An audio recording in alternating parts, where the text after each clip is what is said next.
Chapter 734. Seeing fair-faced flying dragon again, both of them could not help but tense up. At the same time, both of them were attracted by the coffin. Qin Shi Huang's coffin. The same thought popped into their minds at the same time. This was something that many people dreamed of, and they did not expect to find it. Qin Shi Huang had too many secrets, and his coffin might be able to give them many answers. Professor Qi could not wait to rush up and check it out. However, he was afraid of fair-faced flying dragon, so he had to suppress this strong impulse. "What do we do?" Professor Qi asked in a low voice. Before Tang Jing could answer, fair-faced flying dragon had already turned his head and looked over. Both of them were shocked. Tang Jing was ready to fight, but fair-faced flying dragon turned his head again and stared straight at the coffin, ignoring the two. Both of them were slightly surprised. This was not fair-faced flying dragon style. That coffin. Could it be that there was something special about it? "Let's go." Tang Jing made a decision. Professor Qi was overjoyed. "Okay." Thus, the two of them carefully approached the coffin, but fair-faced flying dragon still did not react. Finally, they arrived in front of the coffin and were only a few steps away from fair-faced flying dragon. However, when they saw what was in front of them, they could no longer care about fair-faced flying dragon. They finally understood why fair-faced flying dragon had such a reaction. There were two coffins in front of them. Could there be someone else buried in Qin Shi Huang's tomb besides Qin Shi Huang? Who could it be? Who had the qualifications? At that moment, the three of them were filled with this question, and fair-faced flying dragon was no exception. He stared at the coffin in a daze, not knowing what to do. After Professor Qi recovered from his shock, he was extremely excited. This was definitely a discovery that would shock the world. This trip was worth it. He could not help but reach out and touch the coffin. "Stop!" Fair-faced flying dragon saw this and screamed in shock. Professor Qi retracted his hand as if he had been electrocuted. Before he could understand what was going on, he heard a voice coming from the coffin. "There's movement inside." Tang Jing and Professor Qi were shocked at the same time. Could it be that there was also a living thing inside? Qin Shi Huang. A few thousand years had passed, could it be that he was still alive? Tang Jing was awestruck. Didn't the five-clawed golden dragon swear that Qin Shi Huang had committed too many sins and was not tolerated by the heavenly Tao and finally died? Then why would there be movement in the coffin? Fair-faced flying dragon's face turned ashen as he roared, "You are causing trouble, do you know that?" "What do you mean?" Tang Jing shielded Professor Qi and asked. "He is alive." "Alive?" Tang Jing and Professor Qi exclaimed in unison. "Yes, as long as his coffin is stained with the aura of a living person, he will be revived. Otherwise, why do you think I'm standing here?" Fair-faced flying dragon said bitterly. "Coming back from the dead. How is that possible? Furthermore, it happened a few years ago." Although Tang Jing was a cultivator, he had never seen such a miraculous thing. Fair-faced flying dragon coldly snorted and said, "You are a cultivator, don't you understand that there are all kinds of strange things in this world?" "I'm sorry. I didn't know," Professor Qi said with grievance. Fair-faced flying dragon acted as if he didn't hear anything. With a tap of his foot, he quickly retreated to the bottom of the stairs. Tang Jing was alerted and inwardly cursed.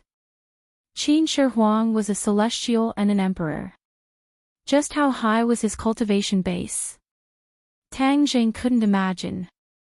Moreover, he killed people like flies. How could he let these people go when they trespassed into his tomb? "Danger, retreat." Tang Jing pulled Professor Qi and prepared to retreat down the stairs. However, a loud sound interrupted his movements. The coffin lid flew high up into the air and an earth-shattering killing intent leaked out from the coffin. In an instant, this small area was completely enveloped by this killing intent. It caused people to involuntarily tremble and Tang Jing even began to hallucinate. It was as if there was an army of thousands of horses charging towards him, wanting to tear him to pieces. He knew something was wrong and hurriedly bit his tongue. The sharp pain immediately woke him up from the hallucination. Professor Chi wasn't so lucky. His eyes were dull and he lost consciousness. Whoosh! A black shadow flew out from the coffin and floated in the air, staring straight at Tang Zhang and Professor Chi.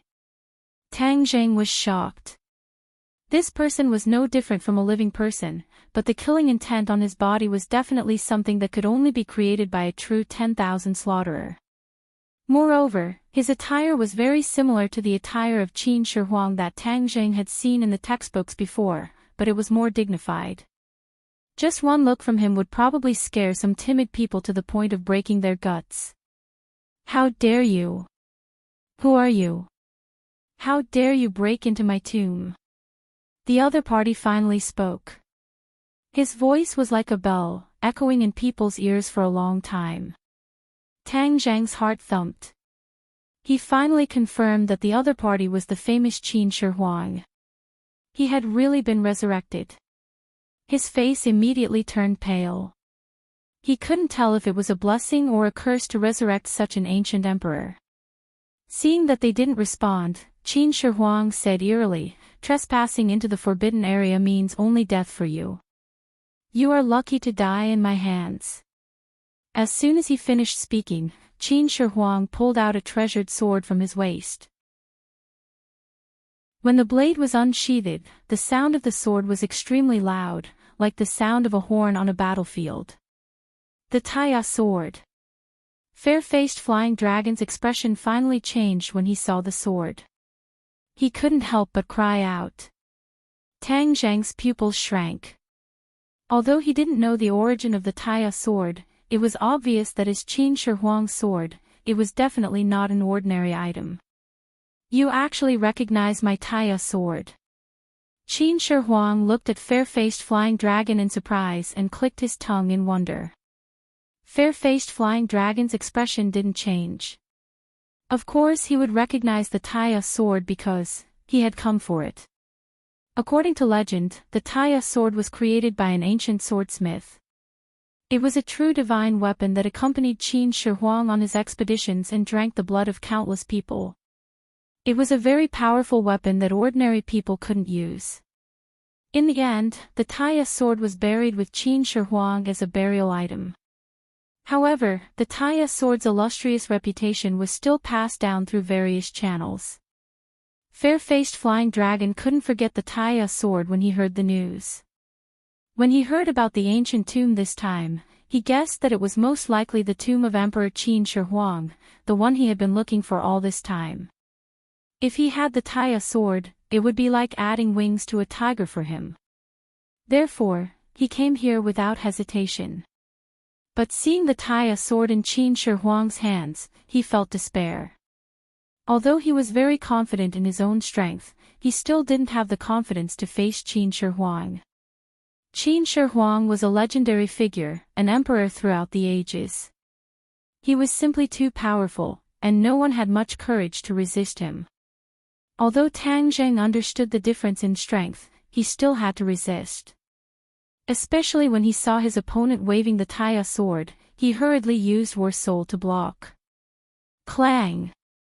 In just one move, Tang Zhang was sent flying and crashed into another coffin. Puff! He spat out a mouthful of blood, dyeing the coffin red. Not even being able to receive a single move from Qin Shi Huang made Tang Zhang feel a mix of emotions. Although they were both Skywalkers, the difference was too great. Humph, you dare to come to my tomb with such weak strength. You're courting death. Qin Shi Huang said disdainfully. He wasn't in a hurry to kill Tang Zhang. Instead, he turned and stared at fair-faced flying dragon. As for Professor Chi, he didn't even look at him. He didn't even need to look at such an ordinary person. Now it's your turn, Qin Shi Huang said to Fair-Faced Flying Dragon. Fair-Faced Flying Dragon's face was ashen. He knew he couldn't escape today, but he didn't run. In front of Qin Shi Huang, running would only lead to a faster death. He took a deep breath and strode towards Qin Shi Huang. The Taiya sword hasn't drunk human blood for a long time. Today, I'll use your blood to reseal it. Qin Shi Huang flew toward Fair-Faced Flying Dragon. So. A series of flying knives shot toward Qin Shi Huang. The cold light formed a string, and the whistling sound of air breaking rang out. Insignificant skill, Qin Shi Huang said disdainfully. The Taiya sword slashed through the air, and all the flying knives were split into two. Fair-Faced Flying Dragon's eyes flashed with despair. In this world, his strength was already at the peak. But in front of an ancient emperor, he was like a baby, unable to withstand a single blow. Boom! The Taiya sword slashed through the air, and the sword light slashed down. More than half of the stairs were destroyed, and rocks flew everywhere, leaving behind a long and deep ravine. Fair-Faced Flying Dragon dodged to the side in a sorry state. His exquisite clothes had a few large holes, and there was a trace of blood on his face. He was completely different from his previous high-spirited self. Tang Zheng saw this scene from afar, but he didn't gloat. He only felt a deep sense of helplessness. Was he really going to die here today? No. He would never give up. Even at the last moment, he would never give up. Seeing that Qin Shi Huang's attention was attracted by Fair-Faced Flying Dragon, he crawled up with difficulty. He wiped the blood from the corner of his mouth and took out the heaven-shocking bow and shooting sun arrows. He knocked an arrow and aimed the shooting sun arrows at Qin Shi Huang's back. Fair-Faced Flying Dragon's gaze went past Qin Shi Huang and coincidentally saw this scene. His heart moved. Although the two of them were enemies, but facing Qin Shi Huang, who was an even stronger enemy, the two of them had to work together. Without any verbal agreement, the two of them formed an alliance. Fair-Faced Flying Dragon soared into the sky and waved his arm, roaring, "Heavenly Maiden scattering flowers." In an instant, the sky was filled with flying daggers that shot towards Qin Shi Huang from all directions. At the same time, Tang Zheng's fingers released the bowstring. With a wang sound, the shooting sun arrows left the bowstring. With flying knives in front and shooting sun arrows behind, it was a pincer attack.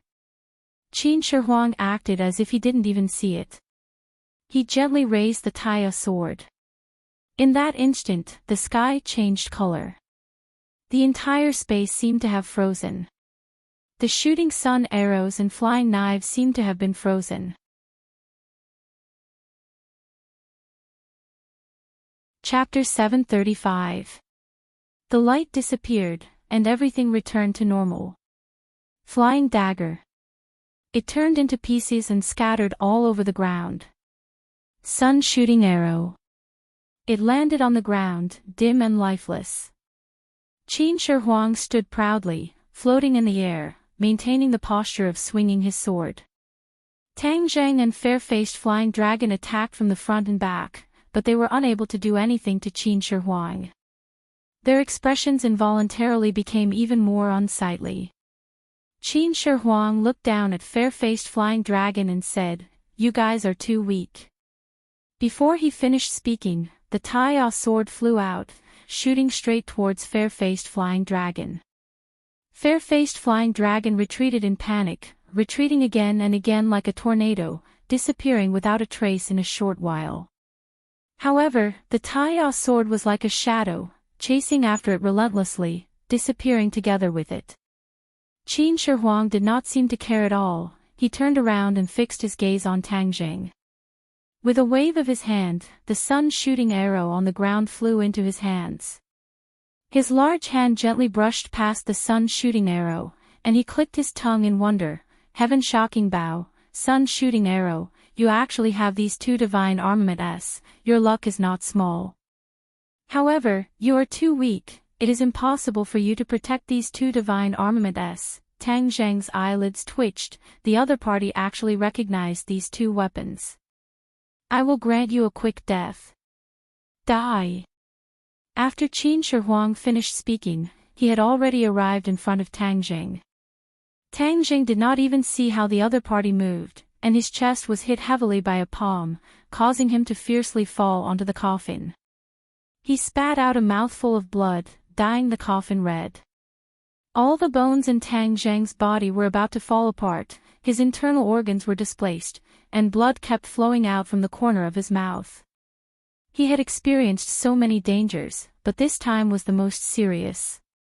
He had no strength to resist, and he was already heavily injured, to the point where he could not even draw the heaven-shocking bow.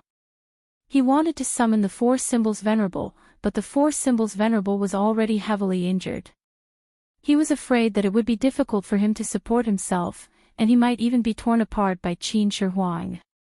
Even if he were to die, he did not want the Four Symbols Venerable to accompany him in death. Your resistance to attacks isn't bad. Qin Shi Huang praised. If an ordinary person were to take this attack of mine, they would have been smashed to pieces.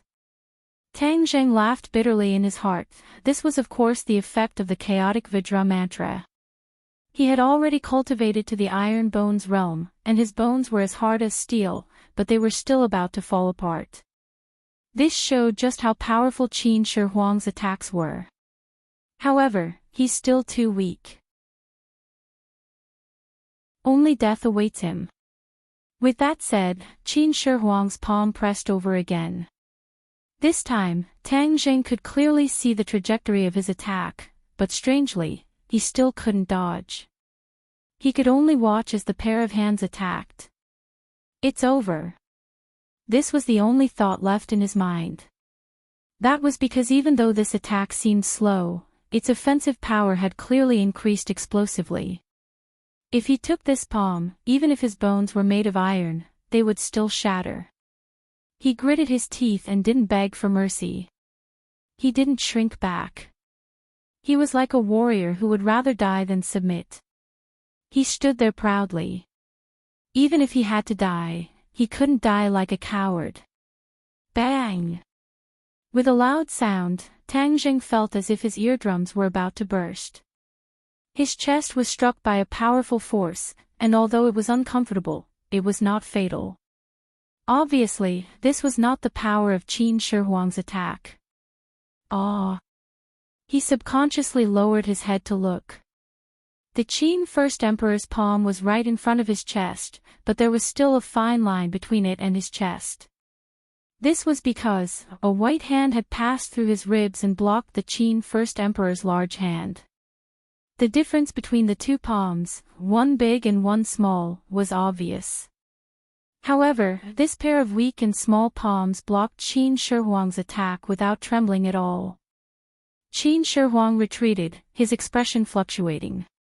His pupils widened as he stared straight at Tang Zheng. Behind him, Tang Zheng also felt that something was amiss. A ball of yin qi enveloped his back, as if a bucket of cold water had been poured over his head in the middle of winter. It was bone-chilling.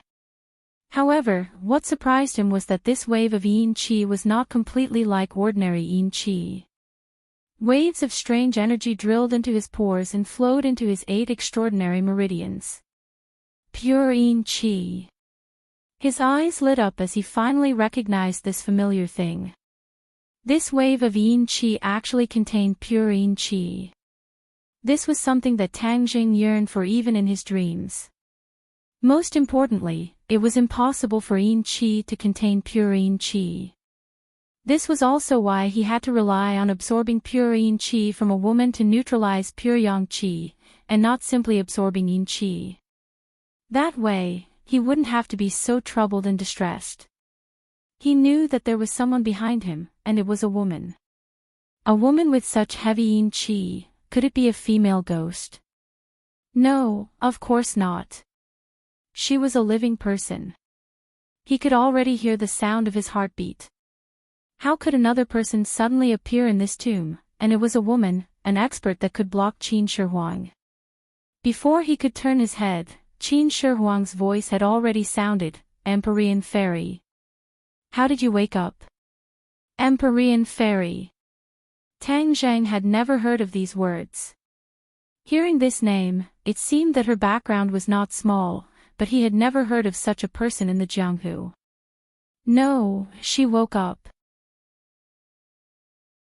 Tang Jing finally grasped the crux of the matter. This word was too important. Could it be that this Empyrean Fairy had been sleeping all this time? He slowly turned his head and glanced at the coffin from the corner of his eyes. He didn't know when, but it had already been opened, and there were still traces of his blood on the coffin. Finally, he clearly saw the person behind him. A beautiful face, and a classical beauty, filled with holiness and coldness, giving people a feeling of being thousands of miles away. This kind of beauty seemed to not exist in the human world, but in the 9 heavens. What made Tang Jing even more surprised was the yin qi that was continuously emitted from her body, as well as the pure yin qi that was contained within. This was much more dense and pure than the pure yin qi he had encountered before. Fang Shishir had a pure yin body, Lu Qingmei had a profound yin body, and Marshall had a yin fiend body. The pure yin qi in their bodies could not be compared to this person's. His heart skipped a beat as he remembered a body type that Tian Chanzi had once introduced, the saint body of 9 yin. The saint body of 9 yin was the same as the saint body of 9 yang. They were the strangest and most magical body types in the world. Many people often died young, unable to grow up. Therefore, these 2 types of body types were extremely rare in the world. Tang Zheng had never thought that he would see someone with this type of body type, let alone in this ancient tomb. For a moment, he had mixed feelings. If he absorbed the pure yin qi in the saint body of 9 yin, then his pure yang qi would definitely be neutralized by a large portion. But looking at her face that kept people away, his thoughts suddenly disappeared. This Empyrean Fairy was too strong, so strong that it was suffocating. Even Tang Jing felt that he was very small in front of her. Without a doubt, the Empyrean Fairy was lying in the other coffin. Why was she lying in there? What was her relationship with Qin Shi Huang? Could it be that she was also a person from thousands of years ago? How could so many people from thousands of years ago suddenly appear? However, when he thought about the appearance of Hundred Faces Star, a person from the ancient era tens of thousands of years ago, these 2 people did not seem that difficult to accept. Why did the Empyrean Fairy want to save him? Wasn't she in cahoots with Qin Shi Huang? The Empyrean Fairy ignored Tang Zheng's gaze and stared coldly at Qin Shi Huang. She said, "Ingjing, you sealed me when I was unprepared. Today, I will return what you did to me in double." Sealed. Tang Zheng suddenly understood. No wonder the Empyrean Fairy wanted to save him. It turned out that she and Qin Shi Huang were not in cahoots, but enemies. But why did Qin Shi Huang seal her and bury her in this tomb together? There were many doubts. Qin Shi Huang's expression changed for the first time. He arrogantly said, "Empyrean Fairy, when I asked you to dual cultivate with me, it could help us both return to our peak. You refused many times. Seeing that my time is almost up, if I don't seal you and bury you here with me, when I revive in the future, my pure yang energy will erupt. How can I live? Shameless." The Empyrean Fairy's eyes emitted a terrifying cold light as she spoke with killing intent. The 9 yang saint body should be with the 9 yin saint body. This is the way of the heavens. Moreover, I am an emperor above millions of people and also a celestial. Could it be that I am not worthy of you? You will never be worthy. The Empyrean Fairy did not give him any face as she firmly said. Tang Zheng's heart skipped a beat. To dare to refute Qin Shi Huang like this, how much courage did she need? However, he finally understood the ins and outs of the matter. Qin Shi Huang did not obtain the Empyrean Fairy back then. His time was almost up and he did not have a way to live, so he buried the Empyrean fairy with him here. When he had a chance to revive in the future, he would think of a way to dual cultivate with the Empyrean fairy and increase his cultivation. This dream was beautiful. If Tang Zheng did not interfere, perhaps his wish would have been fulfilled. Qin Shi Huang was rejected in front of an outsider. He immediately felt that he had lost a lot of face and glared at Tang Zheng with killing intent. Tang Zheng innocently rolled his eyes, but he did not back down. Empyrean fairy, how did you break through my seal? Qin Shi Huang temporarily swallowed his anger. He thought that he would definitely tear this eyesore of a young man into 10,000 pieces. He then asked the Empyrean fairy. The mysterious maiden of the 9 heavens did not immediately answer. Instead, she looked at Tang Zheng with a complicated gaze. Her eyes were filled with splendor, and the corner of her mouth slightly curled up. Zheng, you claim to be smarter than everyone in the world. The answer is clearly right in front of you, but you don't know it at all. What do you mean? Qin Shi Huang did not understand. Do you really think that you are the only celestial in this world? Of course. Only one celestial appears every few thousand years. Then how many years have you spent outside? This. Qin Shi Huang was stumped. I think you are not smart but too stupid. The outside world must have already passed many years ago. That new celestial will naturally appear. Impossible. Qin Shi Huang's eyes flashed with a hint of panic as he denied. Everything is right in front of you, but you don't know anything. Look at you, you are the stupidest person in the world. Look at what special trait he has. The 9th heaven mystical maiden pointed at Tang Zheng.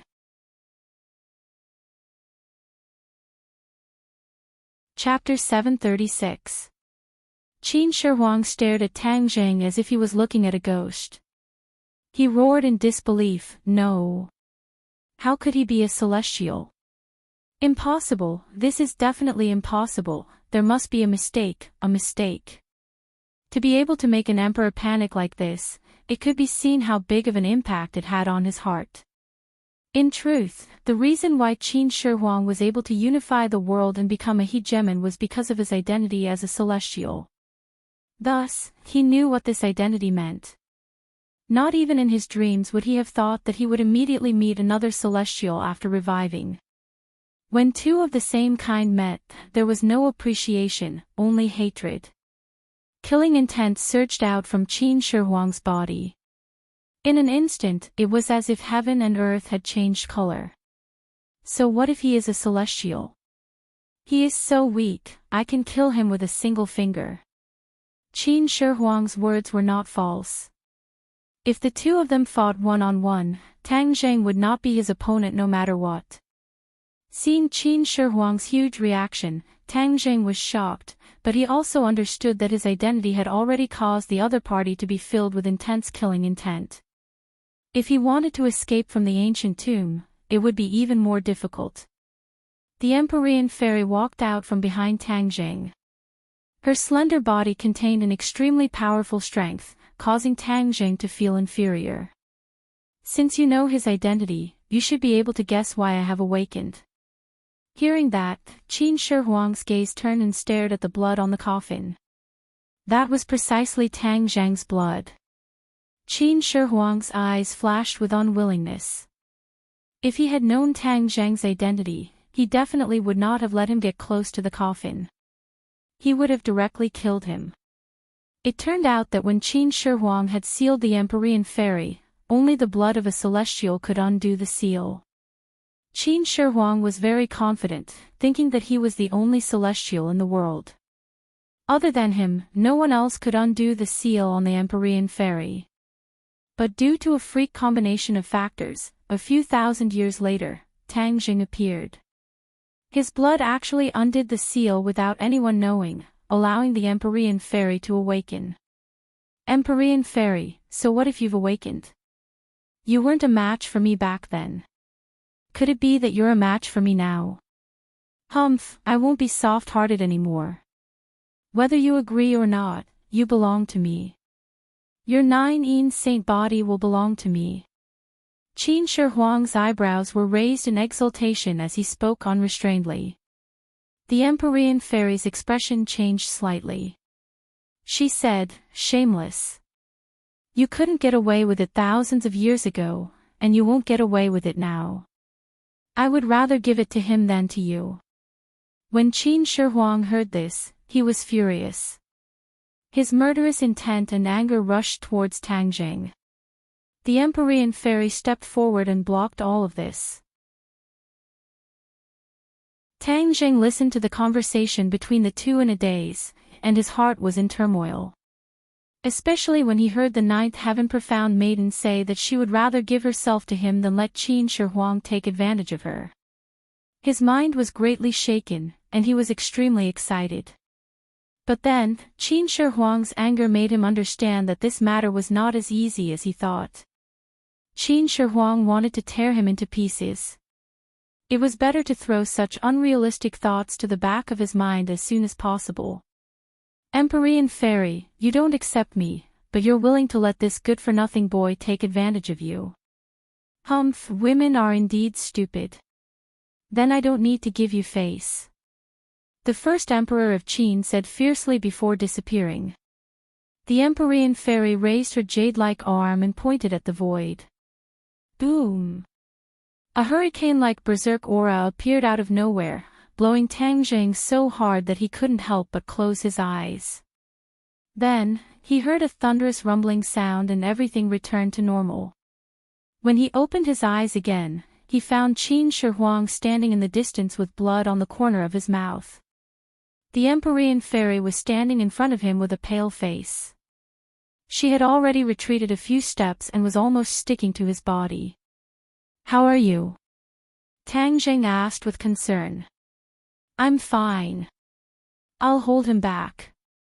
You can leave. The Empyrean fairy was expressionless and said with a cold tone. Leave. Tang Jing almost blurted out, okay, but he resisted the temptation and firmly shook his head. How can a man like me let a woman hold the enemy back while I escape?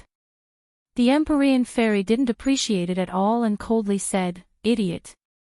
After saying this, she no longer paid attention to Tang Jing and charged at Qin Shi Huang. Her long sleeves fluttered in the wind.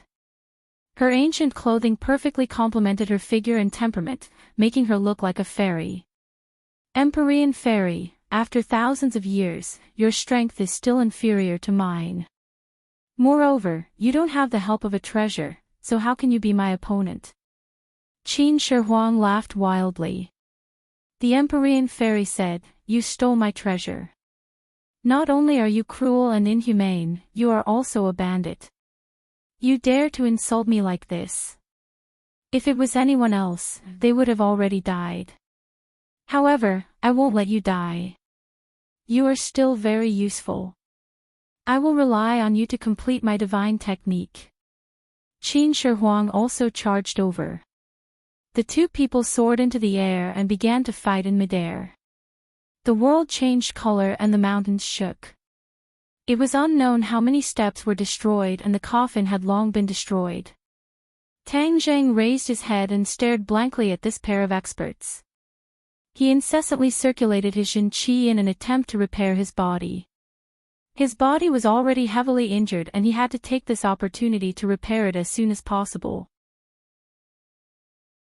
Time slowly passed and the two people's battle didn't stop. However, the Empyrean fairy was gradually losing her strength. She couldn't do anything by herself. Professor Qi had long since been knocked unconscious by the shaking of the mountains and earth. He laid on the ground and lost consciousness. Tang Jing couldn't help, so he simply sat down cross-legged and quickly circulated his divine technique. The ancient clear heaven scroll and dragon god technique immediately activated. Although the outside world was shaking and it was like the end of the world, Tang Jing's mind was completely focused. His heart had reached an unprecedented level of peace. Forgetting everything.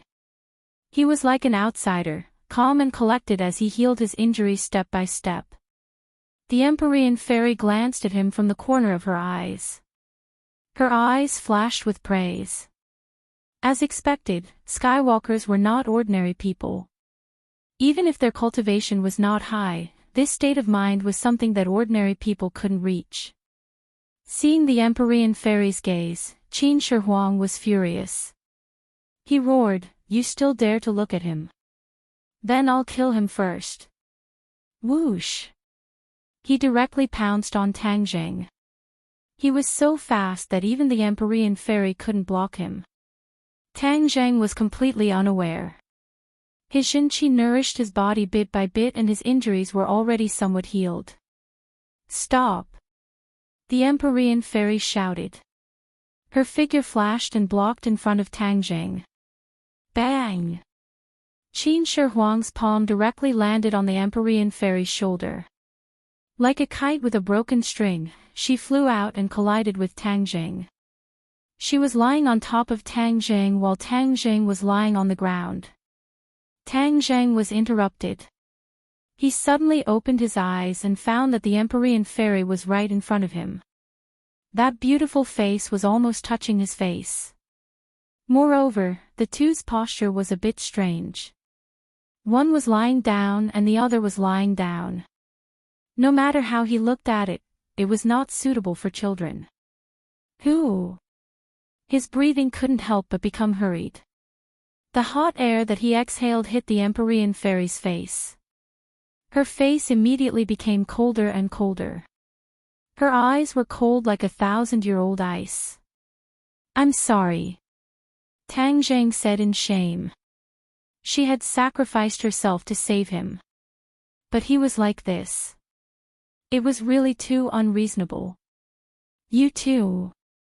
Qin Shi Huang was dumbfounded. What a scandal. "Brat, I'm going to kill you." He had a strong desire to possess an ancient person, especially an emperor. The two's posture was like a slap to the face. His face and ears were red, and his eyes were almost spitting fire. The Empyrean fairy calmly got up from Tang Zheng's body and wiped the blood from the corner of her mouth. She had just taken a blow from Qin Shi Huang and it didn't feel good. Tang Zheng also quickly stood up. Bam! Something rolled out from his backpack and attracted everyone's attention. The stately painting. Tang Zheng's heart trembled. The stately painting couldn't be stored in his summer pouch. It had always been in his backpack. He didn't expect it to fall out. This was a treasure. He definitely couldn't let it fall into Qin Shi Huang's hands. He was about to bend down to pick it up. Swoosh! The painting of mountains and rivers of the gods of earth and Vale flew away right under his nose. He turned pale with fright and hurriedly looked up, only to see that the painting of mountains and rivers of the gods of earth and Vale did not fly to Qin Shi Huang. Instead, it fell into the hands of the ninth heaven maiden. The Empyrean fairy's face was finally no longer frozen. She showed some joy. Her jade-like fingers gently stroked the stately painting. When Qin Shi Huang saw this, he was shocked and shouted, "The stately painting! Brat, you actually have the stately painting." Tang Zheng looked at him blankly. He thought to himself, why can't I have the stately painting? However, when he saw Qin Shi Huang's expression change, Tang Zheng realized more clearly that this treasure was extraordinary. What was so magical about the stately painting? He waited and saw. The Empyrean fairy finally raised her head and said, "Zheng, you just said that I don't have a magic treasure and I'm not your match. You didn't expect the stately painting to return to its rightful owner, did you?" Qin Shi Huang's expression changed. He was speechless. "Back then, you sealed me and took away my stately painting. Although I don't know what you did with the stately painting, it is finally back in my hands." Qin Shi Huang couldn't help but feel regret. Due to the uniqueness of the stately painting, he had purposely hidden the information of his tomb in the stately painting. This was so that when the stately painting was opened, not only would the descendants be able to find his tomb, but they would also be able to bring the stately painting into the ancient tomb. In this way, he could be resurrected and not let this treasure be lost. It could be said that he killed two birds with one stone. However, he didn't expect that Tang Jing would bring the stately painting and awaken the Empyrean fairy. In the end, the stately painting returned to its rightful owner due to a freak combination of factors. Everything seemed to be predestined. Qin Shi Huang's scheming did not fulfill his wish in the end. Tang Jing, on the other hand, was overjoyed. Although the stately painting was a rare treasure, he was not disappointed or disheartened because it was returned to its rightful owner. Instead, he was incomparably excited. A powerhouse like the mysterious Lady of the Ninth Heaven should have such an extraordinary treasure.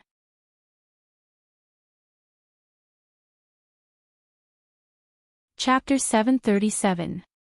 The Empyrean fairy opened her hands slowly, and the stately painting unfurled bit by bit. A beautiful painting appeared before her eyes. Mountains, rivers, lakes, and peaks stacked on top of each other. It was beautiful and mysterious. The Empyrean fairy's eyes became colder and colder. Zheng, today, I will return to you what you did to me 100 times over. As soon as she finished speaking, the stately painting flew into the air. Thousands of rays of light soared into the sky, illuminating the celestial palace as bright as day. A mysterious power rippled out. Qin Shi Huang's expression became unprecedentedly serious. He grabbed at the void and roared, "Taya sword." Obviously, he didn't dare to be careless in front of the stately painting. He dared to use his weapon, Taya sword. Taya sword was used to hunt down fair-faced flying dragon and disappeared without a trace. However, Qin Shi Huang was very confident, so he didn't panic. But at this moment, when he shouted the three words, Taya sword, his expression changed. He hurriedly turned to look in the direction fair-faced flying dragon had fled, but there was no trace of Taya sword. Where is Taya sword? He clearly felt a connection with Taya sword, but in the next second, that connection was abruptly cut off. It was as if someone had forcibly cut it off. He knew very well what this meant. 9. Taya sword was out of his control. It was very likely that fair-faced flying dragon, who he didn't care about at all, had used some method to snatch it away. This was like pulling a tooth from the tiger's mouth. It was a brazen provocation. "Ah!" He roared into the sky. "I will kill all of you, kill all of you." The Empyrean fairy looked at him with a faint smile. "Qin Shi Huang, you have exhausted all your tricks, and in the end, even Taya's sword was taken away. Do you still have the right to be called an eternal emperor?" Qin Shi Huang's expression was extremely ugly. He roared hysterically, "Empyrean fairy, don't think that I won't kill you." The Empyrean fairy was not afraid at all. "I will kill you too." After that, she pointed forward with her slender hand. The stately painting flew to the top of Qin Shi Huang's head, and a strong suction force suddenly appeared. Who? It was as if a black hole had appeared in the sky. The ruins on the ground were sucked into the stately painting in the blink of an eye. The first emperor of Qin swayed and stomped his feet. His feet sank into the stone slabs to resist the shocking suction force above his head. "Empyrean fairy, you're dreaming if you want to absorb me into the painting to refine me," Qin Shi Huang said proudly. "Even if you don't have the Taya sword, you can forget about killing me."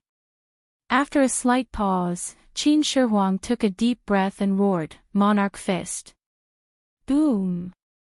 A huge fist rushed into the sky.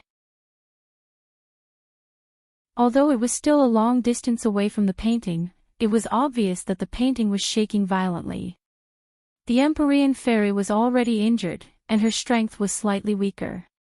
When she saw the fist hit the painting of mountains and rivers, her breath became chaotic, and she almost couldn't hold on.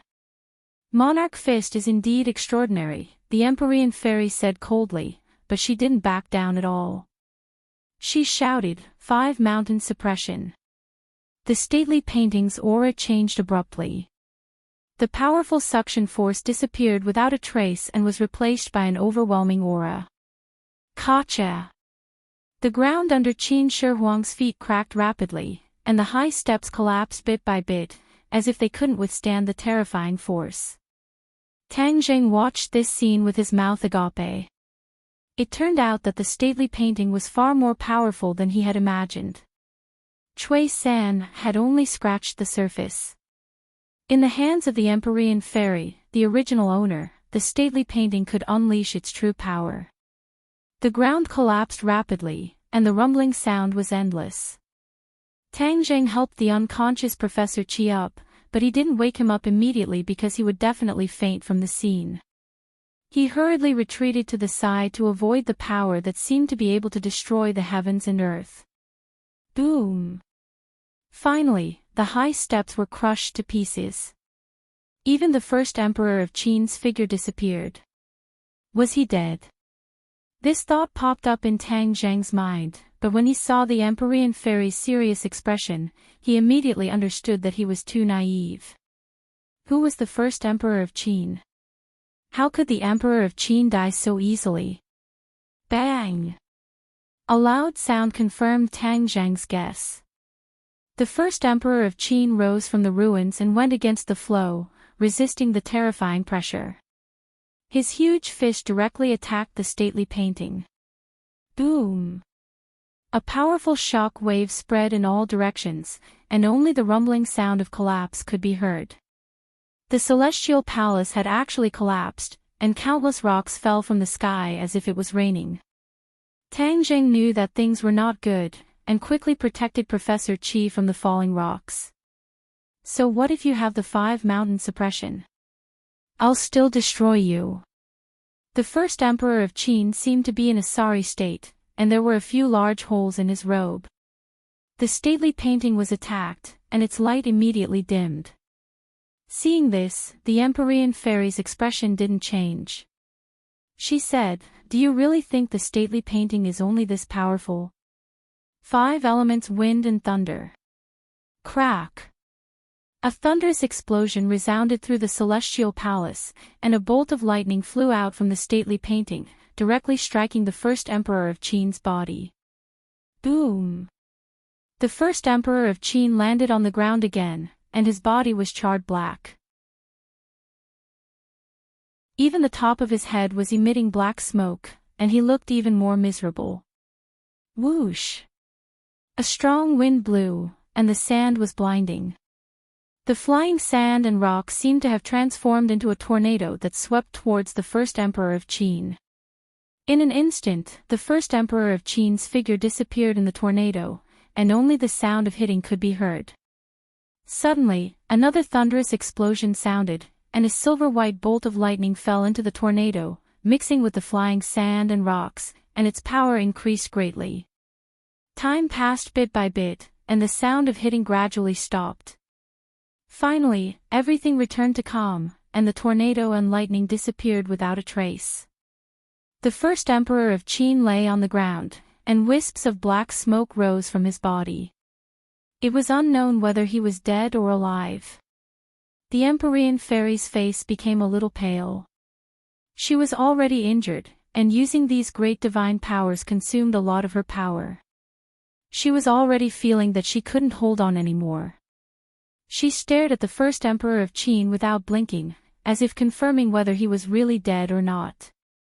If he wasn't dead, what should she do? She already didn't have any extra power to continue. Tang Zheng was also looking at the first emperor of Qin. Of course, he didn't ignore the Empyrean fairy. Looking at her expression, his heart thumped, and he already knew that the situation was very serious. Bah! A soft sound rang out, and then they saw the first emperor of Qin slowly get up. He spat out a mouthful of bloody saliva, and his face was covered in dust. He didn't have any of the awe-inspiring might of an ancient emperor. However, the anger in his eyes made the two of them feel deeply uneasy. Not only was he not dead, but his anger was even more intense, and it was as if he was about to burn.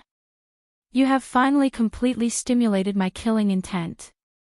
Empyrean Fairy, for the rest of your life, you can be my slave and cheat. Don't ever think of raising your proud head again. As for you, we are both Skywalkers, but there can only be one Skywalker in this world, so you must die. After saying that, he didn't give the two of them any time to react and had already disappeared on the spot. Then, he stood in front of Tang Zheng. Monarch Fist. The huge fist hit Tang Zheng's forehead without any fancy moves. Pang, he flew out, and was thrown far away into the ruins without any sound. The first Emperor of Qin didn't pay attention to Tang Zheng anymore, because he believed that his fist would definitely shatter his opponent's head. He couldn't be more dead. You. This time, the Empyrean Fairy didn't have time to help. She looked on helplessly as Tang Zheng was hit in the head. She was both angry and unwilling. This eyesore is dead, then you are mine. Today, I will take you here, and absorb all the purine energy in your body. The first Emperor of Qin said aggressively. A trace of redness and anger finally flashed across the Empyrean Fairy's face, and she said, despicable and shameless. She had a deep feeling of powerlessness.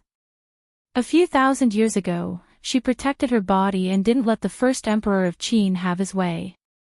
Could it be that today, she couldn't escape from the devil's claws in the end? Was this her fate? No. She definitely wouldn't easily accept her fate. She recalled the stately painting and faced the first Emperor of Qin, saying, I won't let you have your way, even if I die. In front of me, you won't have the chance to die even if you want to. The first Emperor of Qin said domineeringly, and his large hand reached out to grab the Empyrean Fairy's neck. The Empyrean Fairy hurriedly dodged, leaving a long mark on the ground. However, the first Emperor of Qin's speed was faster than her, and he followed her like a shadow, forcing her into a dead end in an instant. She gathered all the energy in her body and once again activated the stately painting, and a huge suction force was produced again. This move again, do you think it will succeed? The first Emperor of Qin was already prepared, and he moved like lightning. Before that suction force could envelop him, the stately painting changed hands and fell into his hands. The Empyrean Fairy's eyes dimmed, and she stared blankly at her empty hands.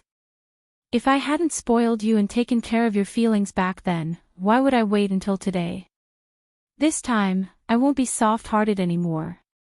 You women are often cheap, and the only way is to make you submit wholeheartedly, the first Emperor of Qin said domineeringly. Don't even think about it. Although she didn't have any Dharma treasures, the Empyrean Fairy still didn't give up without a fight. She pushed her palms forward, and a surging power surged toward the first Emperor of Qin. The first Emperor of Qin laughed mockingly, an arrow at the end of its flight, pointless resistance. Bang! After breaking the Empyrean Fairy's attack with one move, the Empyrean Fairy staggered back, but she crashed into the wall and had nowhere to retreat. The first Emperor of Qin moved forward and blocked the Empyrean Fairy's path of retreat. He laughed maniacally, submit to me, or else, the one who will suffer will be you. Pooh! The Empyrean Fairy raised her head high and spat a mouthful of saliva on the first Emperor of Qin's face. That dust-covered face and the saliva looked comical and laughable. The awe-inspiring aura of an ancient emperor was completely gone.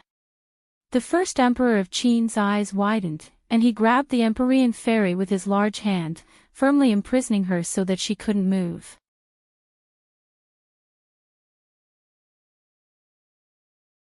Chapter 738. The Empyrean Fairy was in despair.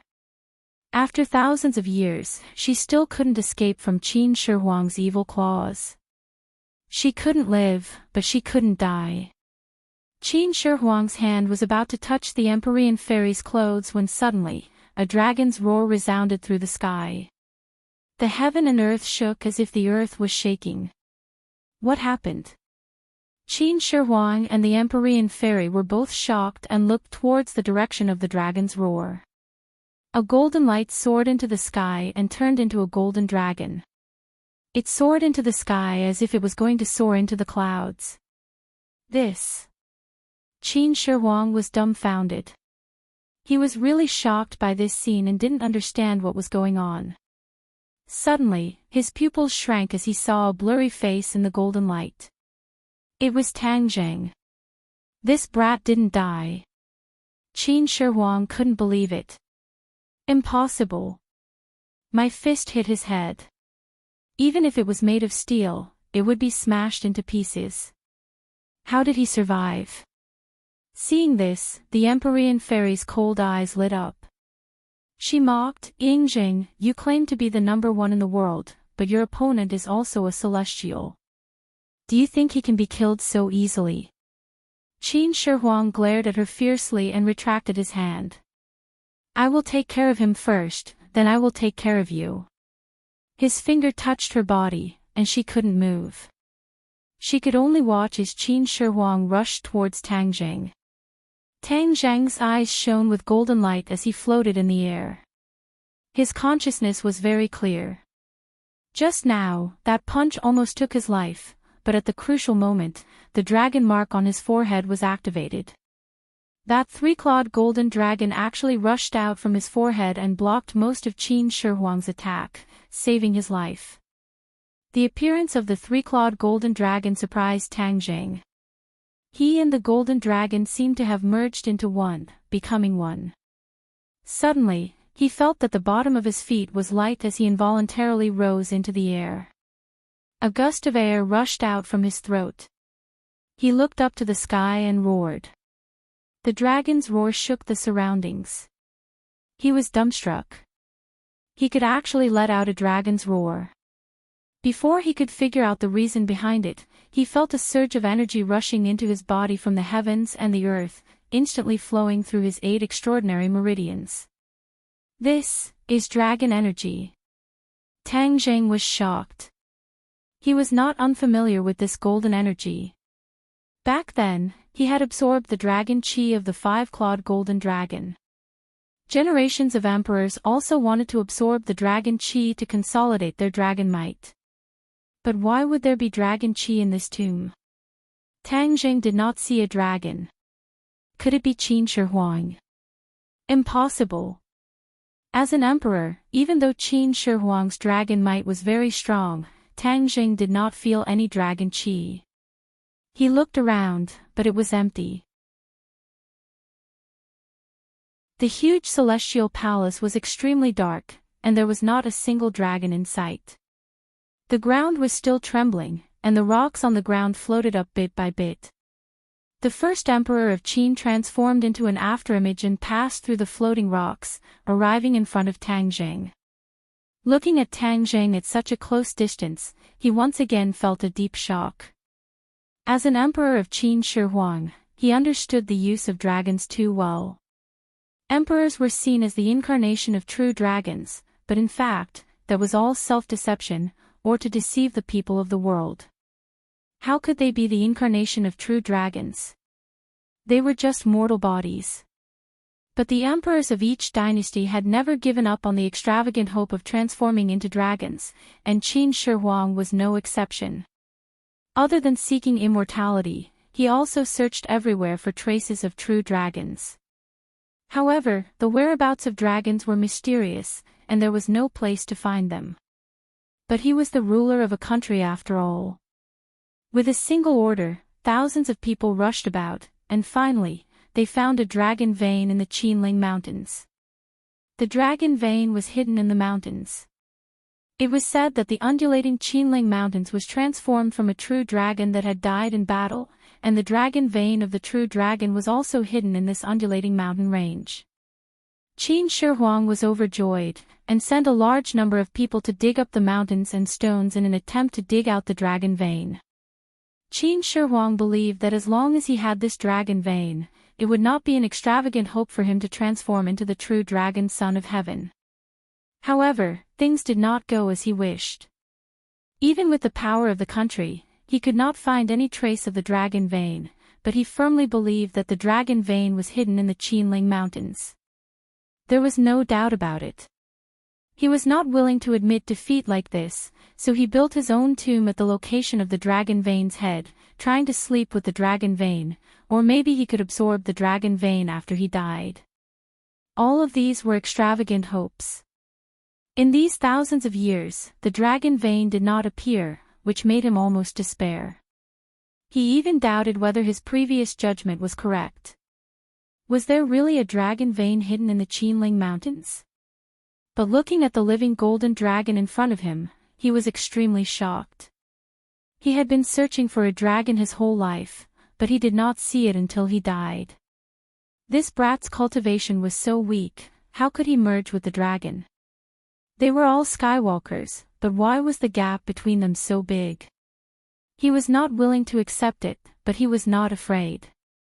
Instead, he was faintly excited. Since the dragon had appeared, then he could replace it, then wouldn't he be able to transform into a dragon?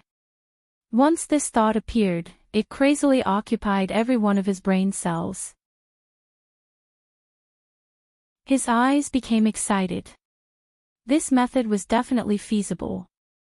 The heavens are helping me, allowing me to obtain such a big gift that I have always dreamed of when I was revived. Qin Shi Huang laughed wildly. He took a step forward, and the soles of his feet landed on the void. He walked toward Tang Jing as if he was walking on flat ground. The Empyrean fairy's heart skipped a beat, and she turned pale with fright. She guessed Qin Shi Huang's intention and warned, "Be careful." Tang Jing stared blankly as Qin Shi Huang walked over. He raised both of his hands and pointed his 5 fingers upwards.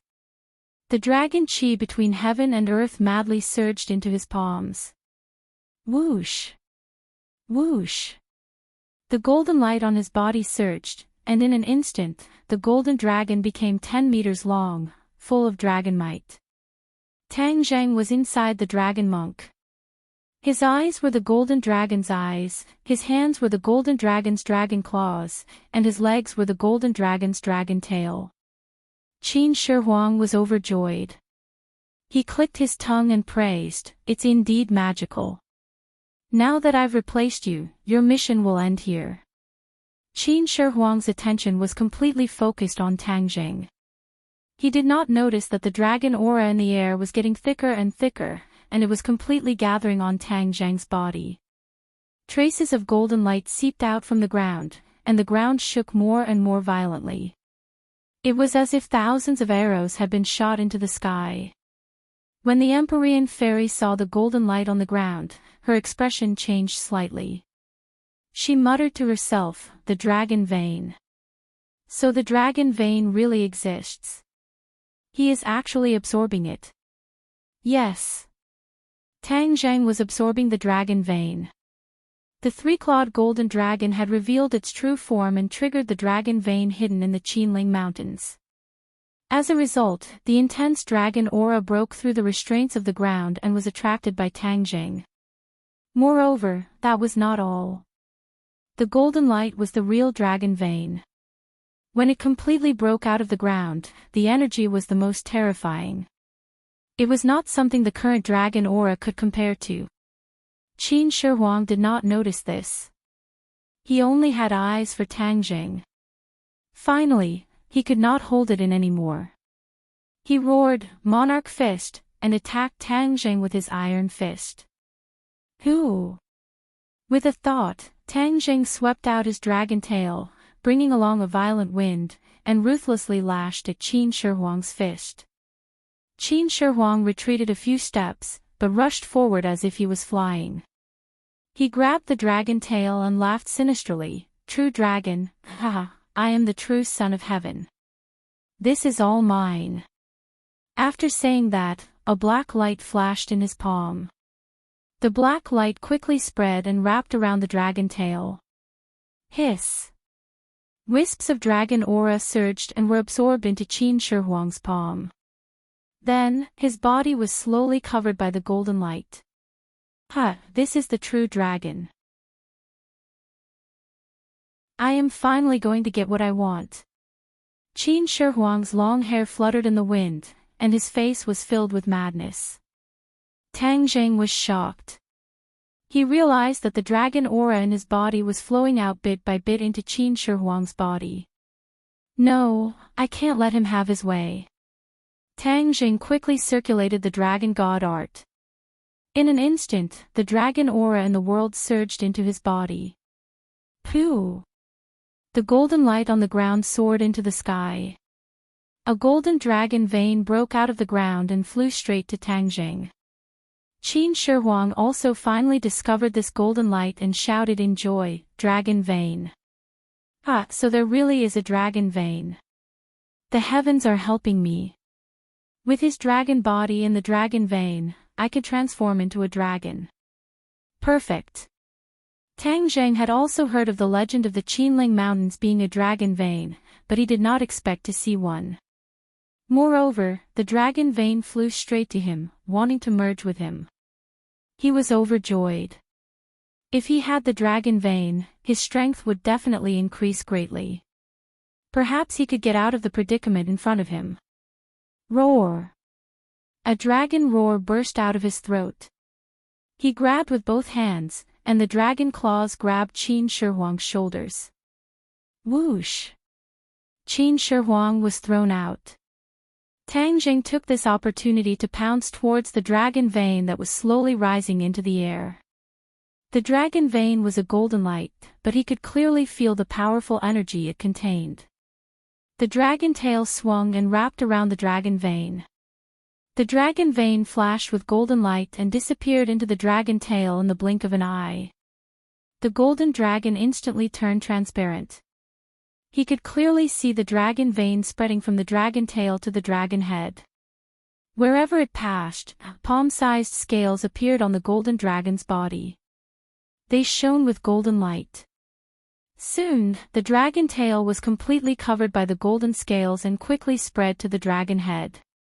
Tang Zheng's eyes flickered with golden light. He felt a powerful force flowing from the bottom of his feet to the top of his head. There was an inexhaustible strength. Be careful. Suddenly, the Empyrean fairy's voice sounded again. Tang Zheng's heart trembled, but it was too late. Qin Shi Huang silently grabbed the dragon tail again. The black light immediately covered the scales. The dragon vein's rising momentum suddenly stopped. Instead, it slowly swam toward Qin Shi Huang. I have been searching for the dragon vein my entire life. Do you really think it will be so easy for you to absorb it? These are all mine. No one should even think of touching my things. Absorb. Qin Shi Huang let out an earth-shattering roar. The dragon vein was absorbed into his body with a whoosh. In an instant, his entire body was enveloped by golden light, and golden scales appeared on his body.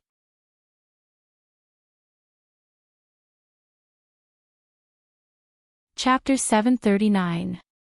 Tang Zheng watched helplessly as the dragon vein was sucked into Qin Shi Huang's body. His heart was filled with grief. Furthermore, he felt that the dragon qi in his body was still being sucked away. After a while, all the energy in his body would disappear. Qin Shi Huang proudly looked at Tang Zheng and said, "The one who laughs at the end is the winner. The winner is the king and the loser is the bandit. Success will always belong to me." The Empyrean fairy was powerless. Her eyes finally flashed with despair. If Qin Shi Huang transformed into a dragon, then she would not have the slightest bit of resistance. Tang Zheng did not accept his fate. He continued to circulate his energy to resist. The three-clawed golden dragon flew into the sky and crashed into the towering palace, causing rocks to fly everywhere. However, Qin Shi Huang was like a maggot. He could not get rid of it. His hands firmly held onto the dragon's tail. The golden light on his body became brighter and brighter. On the other hand, Tang Zheng's dragon body became dimmer and dimmer. My dragon qi will soon be sucked away by him. Damn it! Tang Jing hatefully said. He felt that his strength was gradually weakening. Am I going to let him off so easily? When I heard that he fought Yamada no Orochi, I originally thought that he was a peerless hero. Who would have thought that his true face was like this? No, I can't admit defeat like this. Tang Jing raised his head high and took a deep breath, circulating all of his energy to resist. However, Qin Shi Huang's hand seemed to have some sort of magical power, causing his resistance to be completely useless. Instead, his dragon chi was sucked away like a waterfall. Isn't he also a celestial? Furthermore, he needs to absorb the Empyrean Fairy's purine energy to offset the pure yang energy in his body. Since he likes to absorb energy, then I will give him the pure yang energy in my body and let him absorb as much as he wants. Tang Jing thought of a plan and hurriedly circulated his power.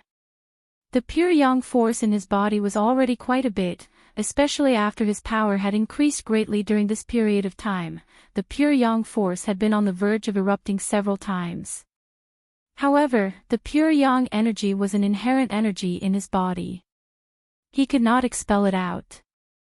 However, Qin Shi Huang's ability to absorb energy was so powerful. Perhaps he could really absorb the pure yang energy as well. Traces of pure yang energy fused with the dragon qi and flowed from his 8 extraordinary meridians to Qin Shi Huang.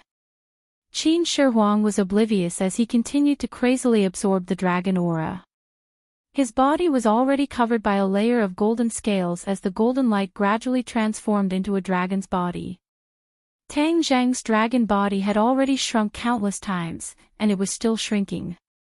He felt that he was about to be sucked dry, and there wasn't much pure yang energy left. Finally, Tang Zhang's dragon body collapsed and the golden light disappeared. He fell from the sky and crashed heavily onto the ground. Qin Shi Huang did not give chase. Instead, he raised his hands and looked at the dragon claws that were gradually growing. He laughed wildly in excitement. His laughter shook the surrounding rocks and caused them to fall down. Son of Heaven, I am the true Son of Heaven, Qin Shi Huang said proudly. He looked down at Tang Jing and Empyrean Fairy. Kid, you have fulfilled my wish. I will leave you with an intact corpse. As for you, Empyrean Fairy, don't worry. I won't kill you. You are now even less my match. Therefore, I will keep you alive and let you watch me unify the world again. I will be the greatest emperor since ancient times. Empyrean Fairy didn't say a word, but the hatred in her eyes had already explained everything. Tang Jing got up from the ground and looked at Qin Shi Huang indignantly. He had tried every means to save himself, but he ultimately failed. Qin Shi Huang flew in front of Tang Jing and gathered his dragon claws into a fist. He punched down and the ground immediately caved in.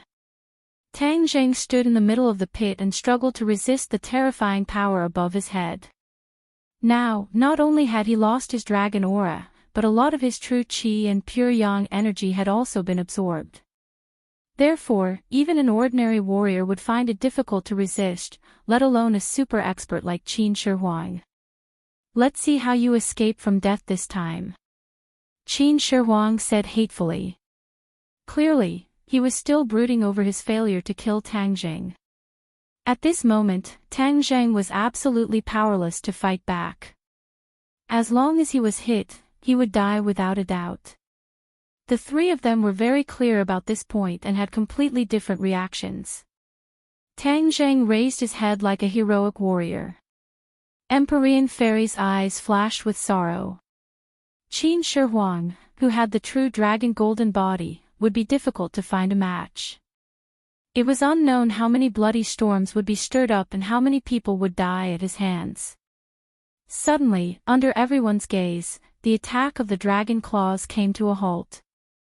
Qin Shi Huang's entire body trembled.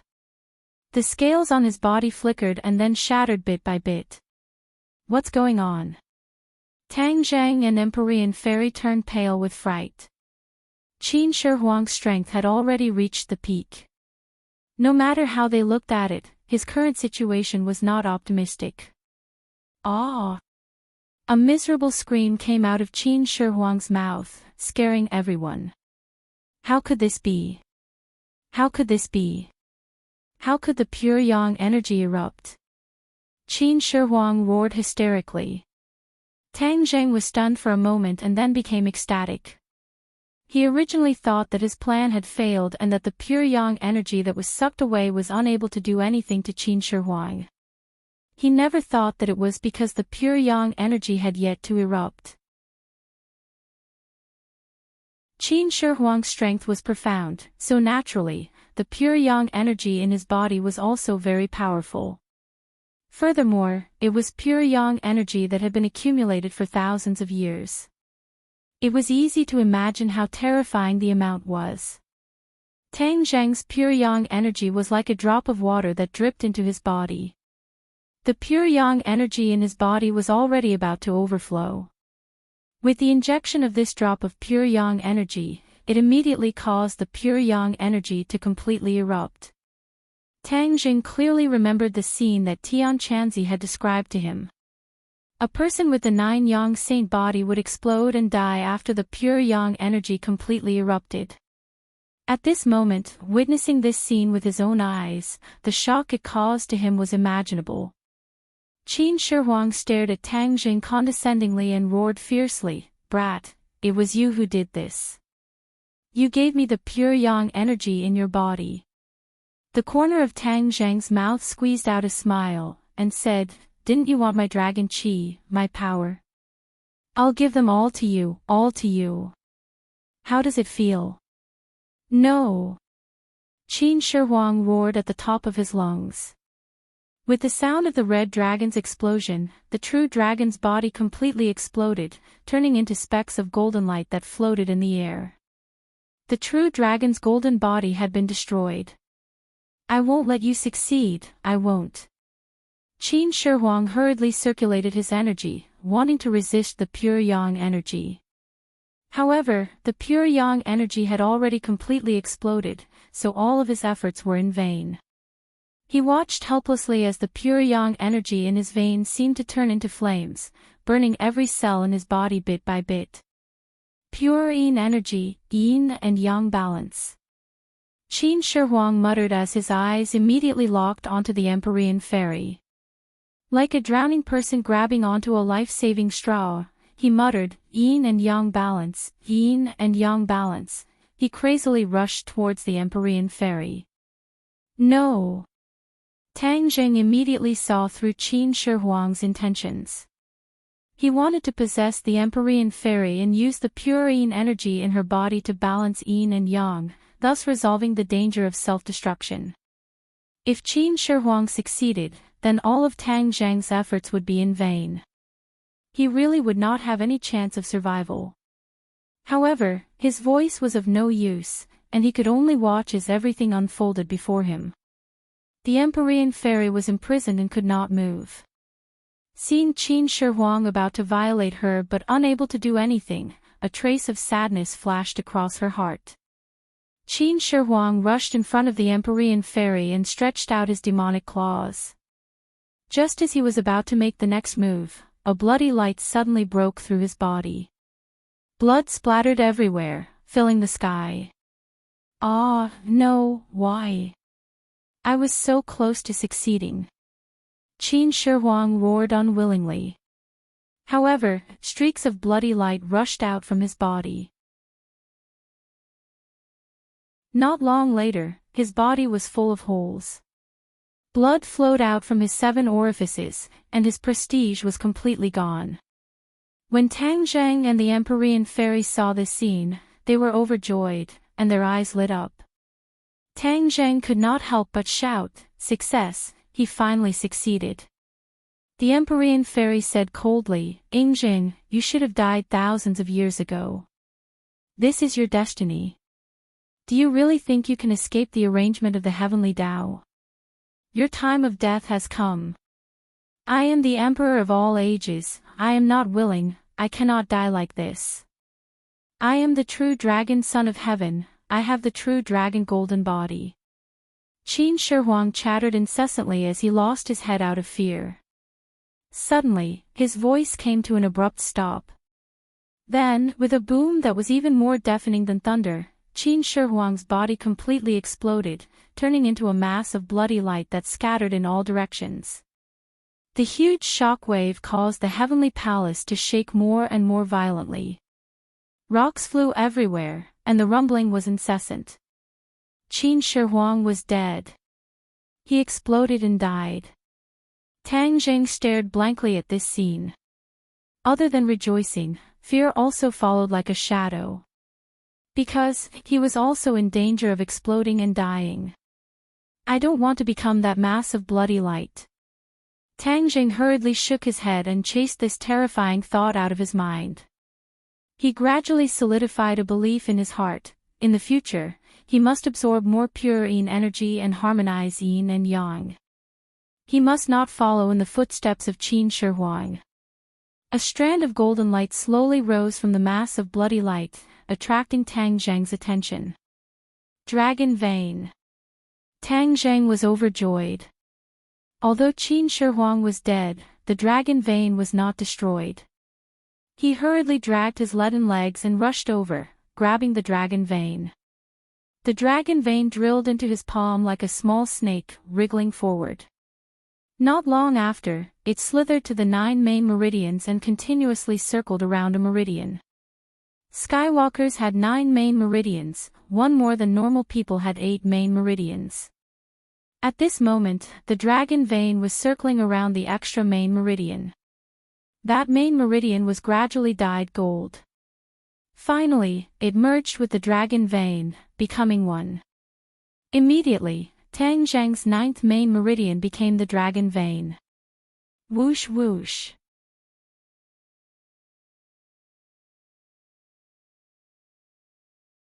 Chapter 740.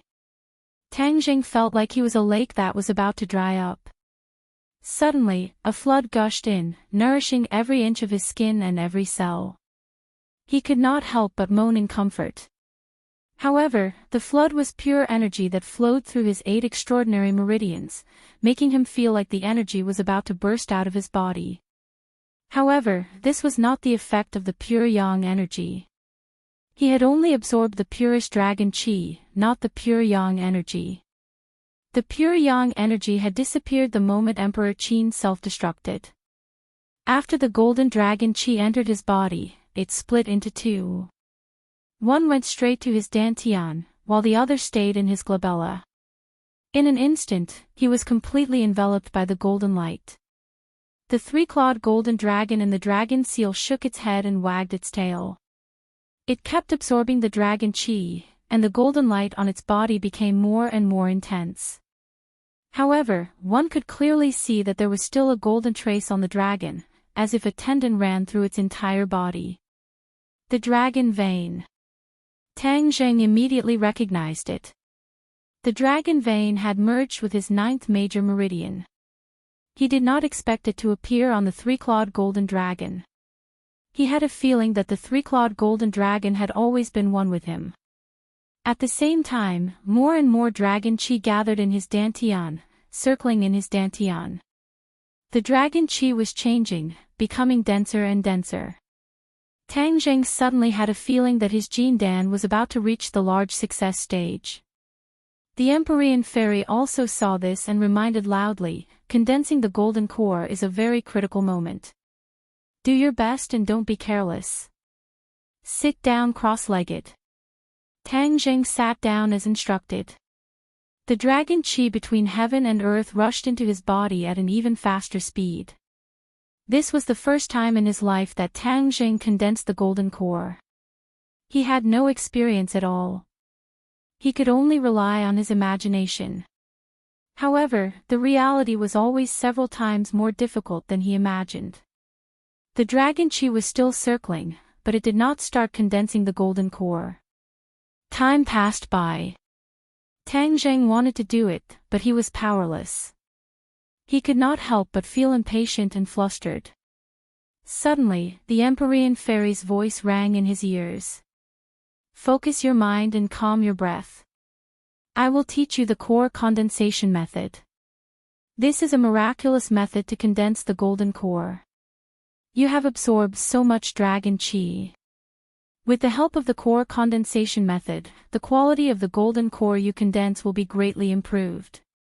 Tang Zheng was overjoyed and said, "Thank you, Empyrean Fairy." A simple and not complicated text was whispered into Tang Zheng's ears. Tang Zheng was quick-witted and had a good comprehension ability. He instantly understood the trick and channeled the dragon chi bit by bit. Whoosh! The dragon energy quickly gathered and gradually turned from a gaseous state to a liquid state. Moreover, the golden luster became even more dazzling. Tang Zheng could clearly see that at the very center, a small dot was beginning to condense from a liquid state into a solid state. It was like a seed, and as the seed grew bigger, more and more dragon chi gathered. His dantian turned into a golden light and penetrated through his dantian. Inch by inch, his skin and bones came out from the surface of his skin. Seeing this, the Empyrean Fairy muttered to herself, "Skywalkers are indeed blessed by the heavens." Condensing the golden core is the most important step, and he actually used dragon chi. The quality of this dragon chi is much higher than a normal golden core. It will be very beneficial for his future cultivation. Other people spend 10% of their energy to cultivate, but he only needs 5%. She seemed to be envious of Tang Zheng's good fortune. Tang Zheng did not know this. He was trying his best to condense the golden core. He watched as the golden core slowly grew from nothing to bigger. It was like the golden core was his child. This feeling was very strange. The dragon chi in the sky was completely absorbed into his body. The golden core also stopped spinning. There was no more dragon chi in his dantian. Only the golden core was left floating quietly in his dantian. Tang Zheng moved his mind. A surge of true chi was released from the golden core and flowed to all of his meridians. This surge of true chi was much purer than before, and the energy it contained was even more terrifying. Is this the golden core realm? Tang Zheng was very happy. He opened his eyes and looked at his hands. They were filled with endless power. The true chi that was originally stored in the 9 main meridians was of course gone. It was all integrated into the golden core. From this moment on, the golden core was his source of power. If his gold core was depleted, then his power would be completely gone. Tang Zheng understood this, so he secretly swore to protect the golden core. It was his lifeblood. Rumble. The heavenly palace shook more and more violently. Just now, he was immersed in his cultivation and did not notice the dangerous environment outside.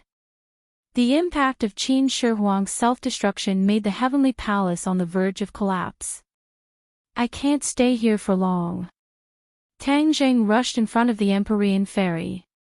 Looking at her motionless body, he asked, "I'll undo your restriction." His fingers quickly touched her body. The elasticity of her skin was clearly transmitted through his fingers, causing his heart to skip a beat. The Empyrean Fairy felt a strange feeling in her heart, but her face was as cold as ice. After regaining her freedom, she impatiently urged, "The heavenly palace is about to collapse. Let's leave here immediately." Yes. Tang Zheng picked up the unconscious Professor Qi on the ground and rushed out of the heavenly palace with the Empyrean Fairy behind him. Rumble. With a loud sound, the heavenly palace collapsed and turned into dust. It was a ruin. Tang Zheng looked at the scene in a daze and sighed. Qin Shi Huang did everything he could, but in the end, he ended up like this. This is his fate. He should have died a few thousand years ago, but he used some kind of secret method to luckily survive and even come back to life. However, he still can't escape the eyes of the heavenly Tao. The Empyrean Fairy said coldly. The heavenly palace was so tall that it reached the clouds. It's a pity that it was destroyed. Tang Zheng smiled bitterly and sighed. so tall that it reached the clouds. The Empyrean fairy snorted and hit the nail on the head. Those are all illusions. Do you really think this mausoleum is real? It's not real. Tang Zheng was shocked. He had never doubted the authenticity of this mausoleum. Look at the stars in the sky. Why are there stars in the mausoleum? Tang Zheng was speechless. He couldn't answer. Those are all illusions. The Empyrean fairy waved her hand. The stars in the sky flashed and disappeared. Ah! Tang Zheng was dumbfounded. The illusions were too realistic, or perhaps they were too high class. Even he was deceived. But this space is so vast that you can't see the end of it. It can't be fake, right? Tang Zheng asked, unwilling to give up. The Empyrean fairy's lips curled into a mysterious smile and said, "This is another treasure of Qin Shi Huang, Summer World." Summer World. Tang Zheng was moved. He couldn't help but touch the Summer bag he carried with him. Could it be that the Summer world was the same as the Summer bag? The Empyrean fairy glanced at him and saw through his thoughts. She said, "Your storage magic weapon is the Summer bag, right?" "How did you know?" "I guessed. The Summer world is a higher level storage treasure. It's many levels higher than your Summer bag. The storage space is much larger. Moreover, the Summer bag can only store inanimate objects. The Summer world is different. Even living things can live in it." Tang Zheng was overjoyed. He was dissatisfied with the flaw of the Summer bag. He didn't expect the Summer world to perfectly solve his problem. "Then can I take this Summer world away?" Tang Zheng asked eagerly. Such a powerful storage treasure couldn't be wasted. "Of course you can. But after you take it away, the mausoleum will be destroyed." Tang Zheng nodded. "It's good that it's destroyed. If this mausoleum were to be exposed to the outside world, who knows how many waves it would cause. Because the things inside are too mysterious, beyond common sense. If Professor Qi hadn't fainted, he would definitely have sternly objected. But now, he didn't have the right to speak. Since that's the case, then this Summer world is yours." The Empyrean fairy said naturally and generously. Her large hand grabbed at the void. She frowned. "There's something else here." Tang Zheng immediately remembered those terracotta figures and hurriedly told her. The Empyrean fairy coldly snorted and said, "Those are the tricks that Qin Shi Huang liked. Even if he died, he would still forge these things to protect himself. But in the end, everything was wasted. These things are very annoying. I'll help you destroy them all." Wait a moment. Tang Zheng's mind moved. He remembered the bronze masks on the terracotta figures. They contained spiritual energy that could increase one's cultivation. He had just broken through and didn't need it for the time being. But once he stabilized his cultivation, he would need a large amount of spiritual energy to cultivate. He couldn't just waste it. "What's wrong?" "Those terracotta figures are still useful to me," Tang Zheng said somewhat embarrassedly. He was really too greedy. The Empyrean fairy didn't mind and said, "Then I'll give them to you together with Summer world. Once you have Summer world, those terracotta figures won't be able to harm you." As her voice fell, her slender white hand reached into the sky. A ray of light shot up into the sky as if it wanted to break through the dome of heaven. It rose into the air and exploded with a loud bang. Then, Tang Zheng saw that above his head was a dome of heaven. This Summer world really did have a boundary. It was just that it was too dark so he couldn't see it. Space fluctuated rapidly and quickly shrank. Suddenly, Tang Zheng felt his body sway. Everything in front of him disappeared. He was actually in front of the tomb again. The huge space behind him had completely disappeared. It turned out that in this ancient tomb, only the huge tomb door was man-made. The rest of the place was created using Sumra world. This kind of divine ability caused Tang Jing to be unable to calm down for a long time. This was a truly great divine ability. The Empyrean fairy stood in front of him. She handed him a bracelet and said, "This is Sumra world." Bracelet. Qin Shi Huang is already dead. His consciousness has already been erased. After you drip a drop of blood essence on it, Sumra world will be yours. Tang Jing hurriedly circulated his energy. A drop of blood essence dripped from his fingertips and entered the bracelet. The bracelet flashed and disappeared.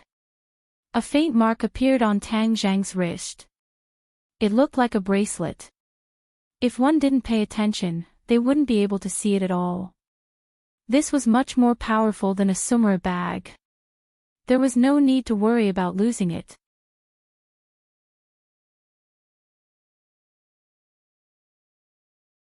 Chapter 741. Tang Jing turned pale with fright and hurriedly helped the Empyrean fairy up. Seeing her pale face and closed eyes, he shouted, "What happened to you?" The Empyrean fairy did not respond. Could it be that she was seriously injured in the battle? Tang Jing hurriedly checked her injuries, but when his true qi entered her body, he felt it was repelled by a cold and powerful force. Tang Jing was helpless. Without a doubt, the Empyrean fairy's cultivation was much higher than his. His true qi was treated as an external threat and was directly blocked outside of her body. He changed to the ordinary method of diagnosis, taking her pulse. Her pulse was stable and there was nothing wrong. Only then did he breathe a sigh of relief. He thought that the battle just now must have consumed too much of her energy, so she fainted for a while. Since there was no major problem, he was relieved. It's not good to stay here for long. Let's leave first. Tang Zhang looked at Professor Qi and then looked at the Empyrean fairy. It was not easy to support the two of them through the narrow mountain path. Thus, he simply put the two of them into Sumra heavens. Sumra heavens. Tang Zhang's consciousness extended inside. Immediately, he knew the situation inside like the back of his hand. There were tens of thousands of terracotta figures, standing in front of the altar like old monks in meditation. The ruins of the heavenly palace were very eye-catching. Tang Jing directly cleared out the ruins and piled them up in the mausoleum. Then, he glanced at the huge mausoleum door and left without looking back. Seeing the sun again, the sun shone down and his mood was particularly good. Although this time he did not discover the secret of the celestial, he still saw the legendary Qin Shi Huang. Although it was very different, he still gained a lot. His cultivation had already broken through to the first stage of the golden core. Although he could not determine the quality of his golden core, the quality of the golden core that was condensed from the dragon qi would not be too bad. Looking at the shining golden core, he was particularly happy. He turned his head to look at the mountain peak. With a slash of the war soul sword, the entrance collapsed with a loud bang, turning into pieces of rubble that were sealed shut. Now, no one will be able to find out. Tang Jing did not look back as he quickly disappeared into the forest.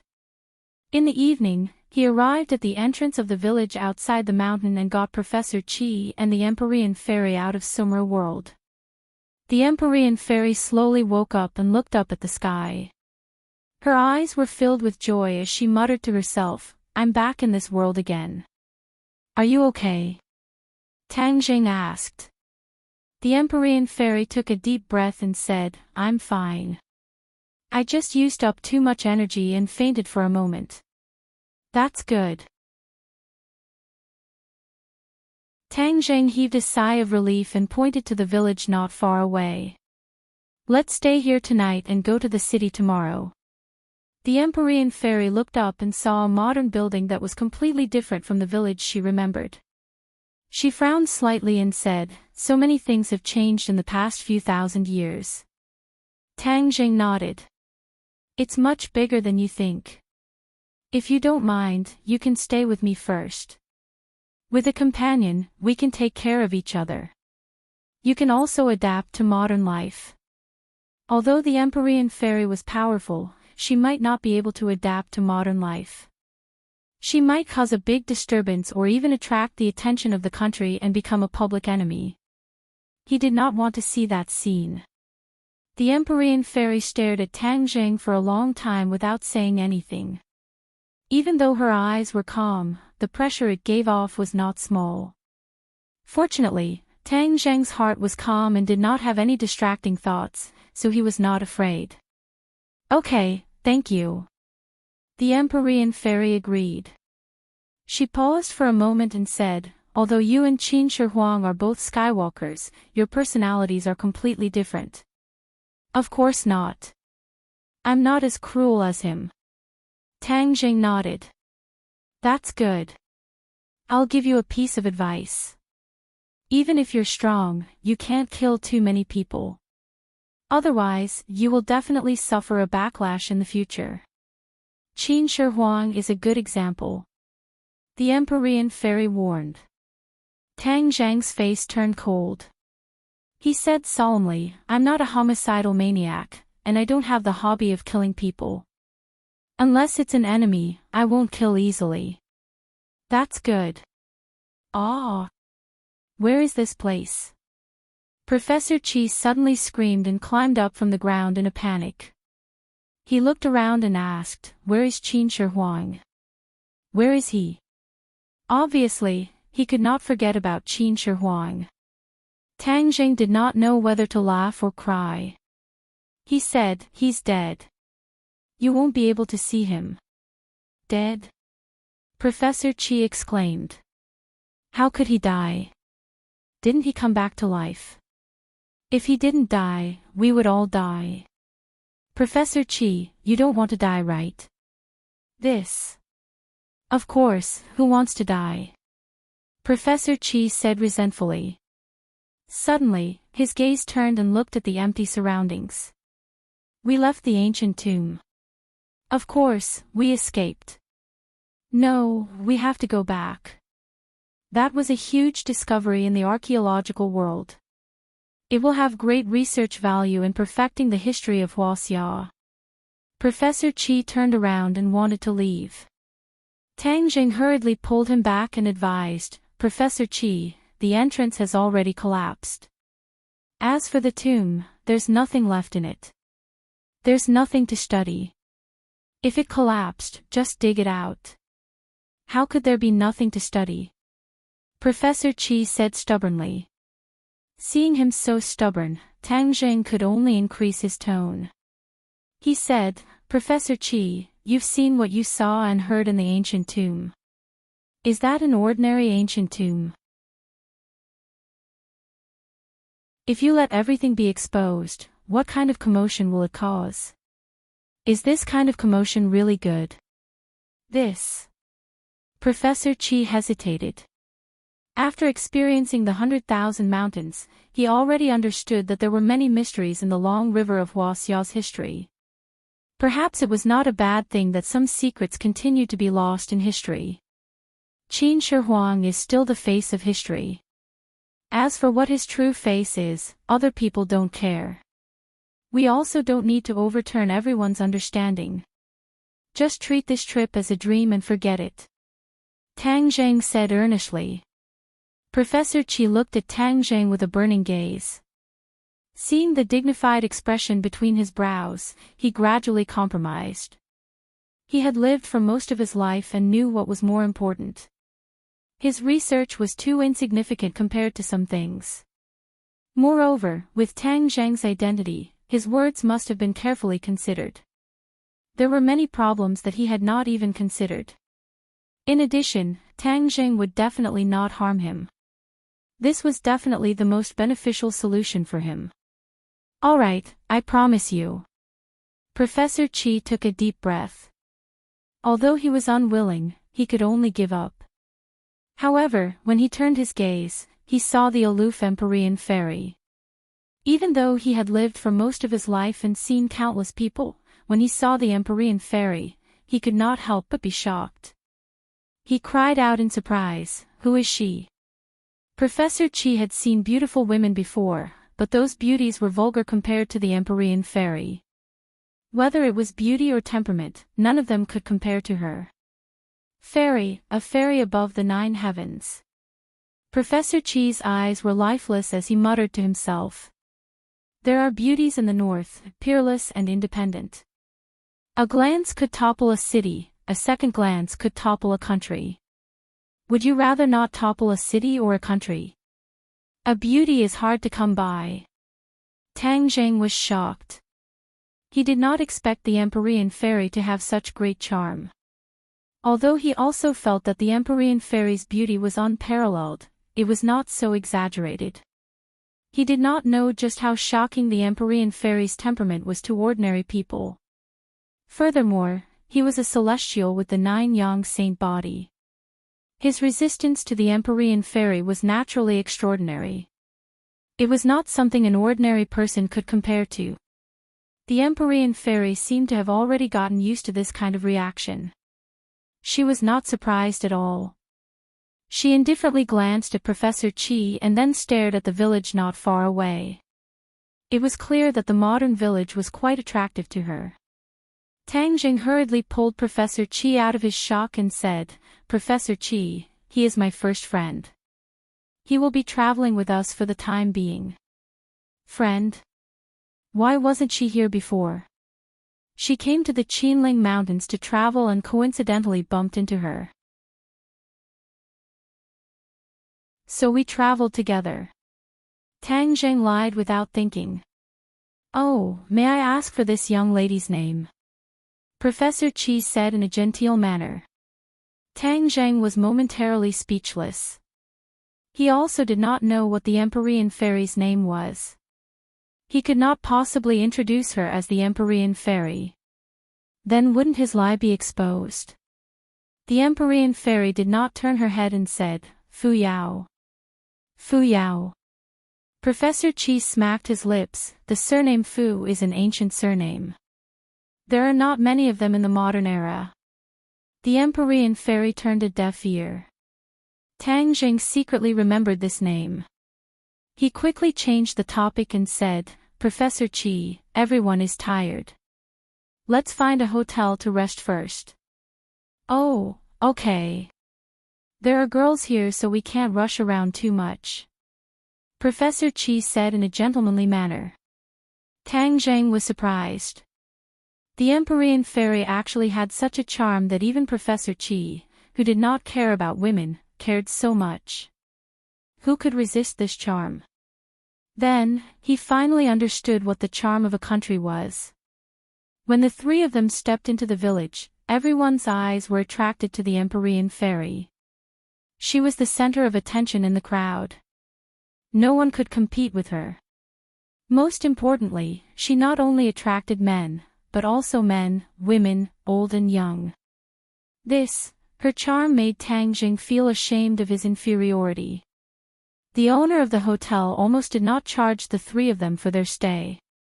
Fortunately, the burly lady boss came to her senses in time and did not go bankrupt. Tang Jing felt that if this continued, no matter where he went, he would not be at peace. He had to find an opportunity to discuss this problem with the Empyrean fairy. Because of his identity, Tang Jing never wanted to be the center of attention. That night, after washing up, Professor Chi was exhausted and had already gone to bed early. Tang Jing tossed and turned, unable to sleep. In the end, he still knocked on the door of the Empyrean fairy's room. Fu Yao was sitting upright on the chair watching television. It was as if the little people on the television had a huge charm to her. This was something that Tang Jing had already seen before. She was full of curiosity towards modern equipment like a curious baby. However, she was very cold. Even if she was curious, she would never ask about it. Instead, she would do her own research. She was the one who unknowingly turned on the television.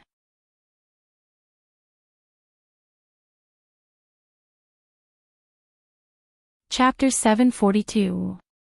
Seeing Tang Jing standing at the door in a daze, the Empyrean fairy finally glanced at him and asked, "What's the matter?" "I want to talk to you about the current world." Tang Jing walked over and pulled a chair to sit down. "You also realize that this world is very different from your original world, right?" The Empyrean fairy nodded lightly. "It's indeed different, very different. That's why I need to explain the rules of this world to you," Tang Jing said earnestly. "Rules?" The Empyrean fairy frowned slightly. "Yes, your world has been more than 2,000 years ago. In these 2,000 years, humans have experienced many things. Ordinary people in this world don't know about the existence of cultivators anymore. Moreover, the government, which is the imperial court of your time, is also very different.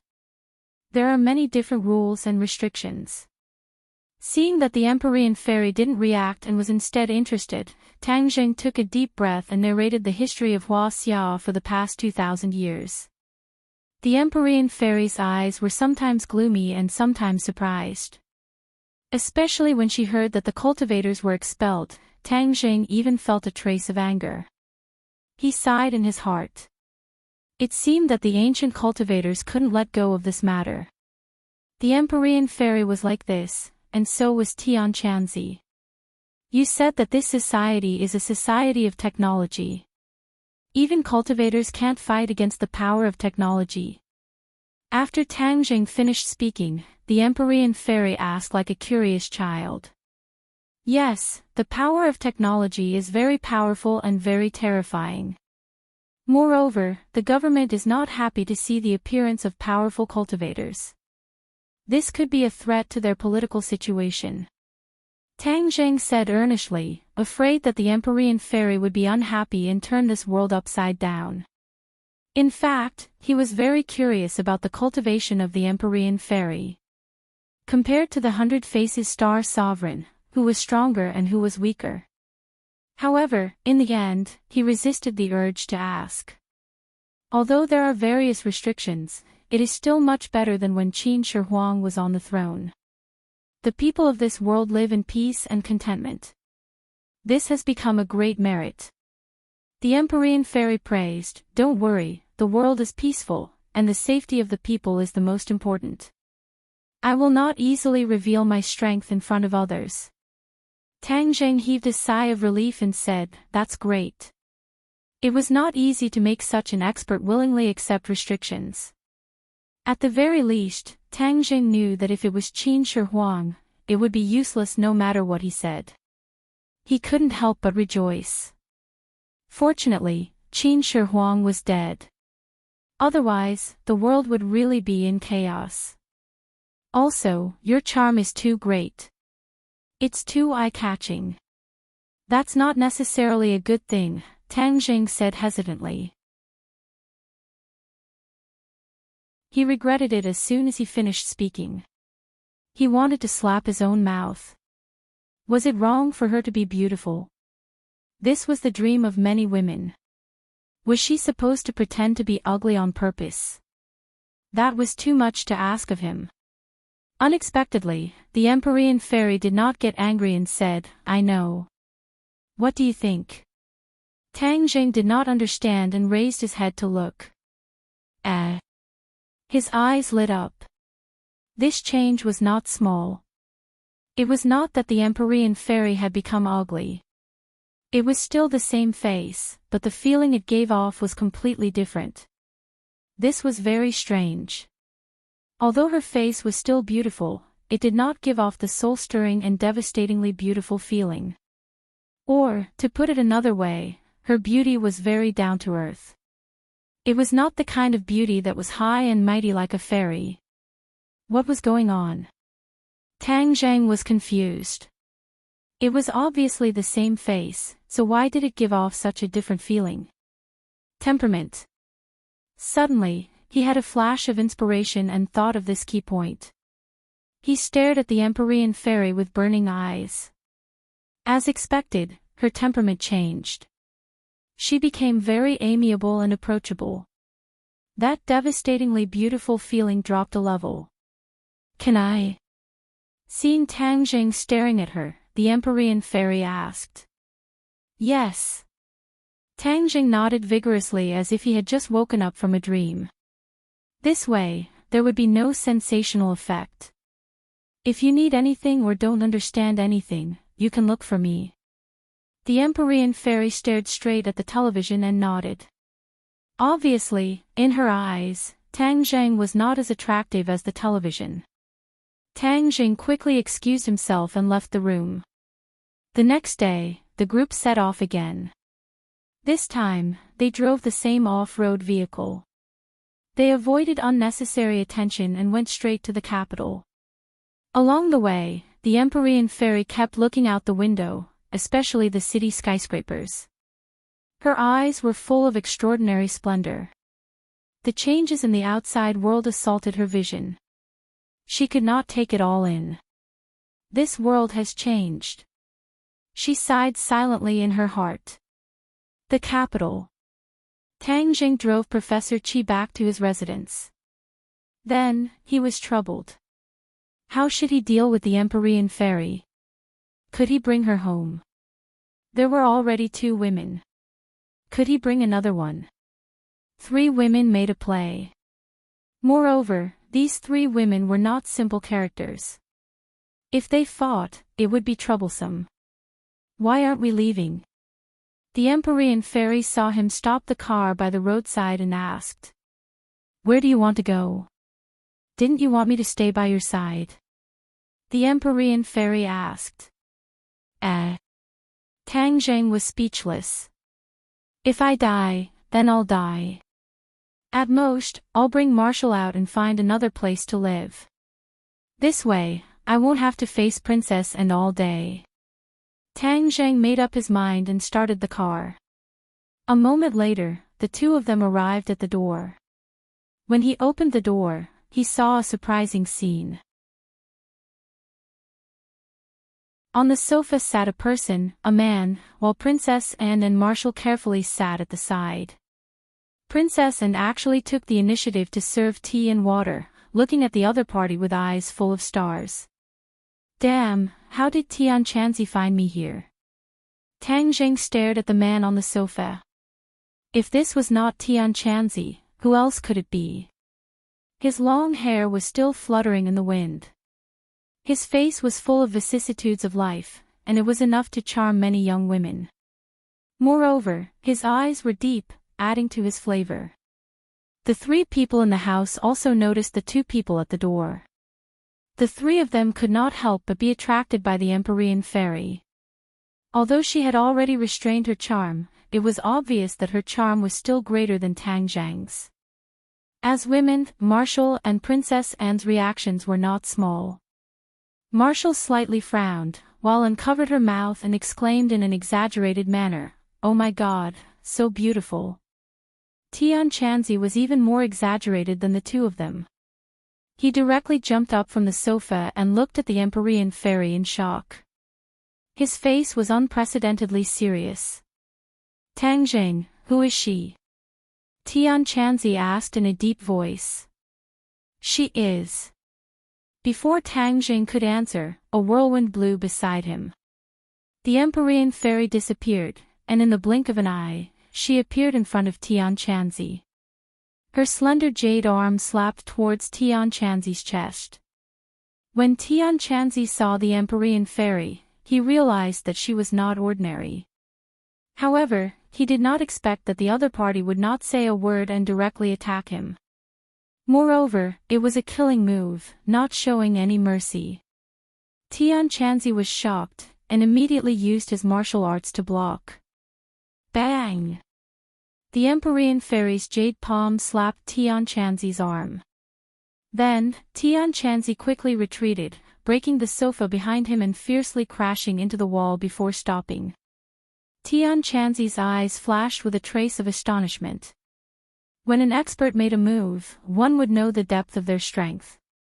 From this attack, he had already determined how terrifying the Empyrean fairy's cultivation was. Although he was still unable to determine her cultivation, it was enough for him to use 120% of his strength to deal with her. Anne and Marshall were greatly shocked, especially Anne, who jumped up like a butterfly and directly hung on Tang Zheng's shoulder. She shouted, "What are you doing?" Anne's soft body and Tang Zheng's intimate contact made him restless. This kind of treatment would make many men envious. However, the scene in front of him was enough to make Tang Zheng throw away all the distracting thoughts. He loudly stopped them, "Stop fighting." But no one listened to him. The Empyrean fairy acted as if she had seen a life and death enemy. She would not stop until she killed Tian Chanzi, causing Tang Zheng to be confused. In an instant, the luxurious and elegant room was destroyed and turned into a mess. All kinds of high-end household appliances were turned into ruins. Only the two of them could be seen shuttling back and forth. It was too much for the eyes to take in. And opened her eyes wide. She did not feel sorry for those high-end goods at all. Instead, she tried her best to catch the two of them. She excitedly waved her fist and shouted, "Master, you can do it. Master, you're the best. Master." Tang Zheng looked at her suspiciously. Marshall was also shocked by this scene. Just now, she felt that the Empyrean fairy was beautiful, but she did not feel that she was a strong person. But now it seemed that her feelings were wrong. This was because the Empyrean fairy was too powerful, and had already surpassed her perception. Looking at Tang Zheng's suspicious expression, Marshall casually said, "She has already acknowledged Tian Chanzi as her master." "What?" Tang Zheng shouted. This was really one bomb after another thrown at him. The explosion made him dizzy. How could Tian Chanzi accept Anne as his disciple? Moreover, she was a foreign disciple. And finally retracted her gaze and proudly said, "Master saw that I was talented and smart, so he decided to accept me as his disciple and teach me very powerful spells." "Damn, spells. Tian Chanzi is just messing with me." Tang Zheng rolled his eyes. He had always been indifferent to Princess Anne. He wanted to force her to leave so that they would not owe each other anything. Now that Tian Chanzi had accepted her as his disciple, how could he force her to leave? Wouldn't Anne be stuck here in the future? Would there still be peaceful days to pass? He was indignant. He really wanted to drag Tian Chanzi over and crack open his head to see what he was thinking. Was he deliberately trying to trick him? Moreover, he already had Feng Shishir as his disciple. What was the point of accepting another disciple? Moreover, they were all female disciples. He must be addicted to accepting disciples. But it was clear that the current situation was not suitable to ask this question.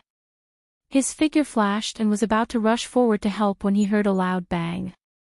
A large hole was broken in the wall and a strong wind poured in. This was a 10-story building.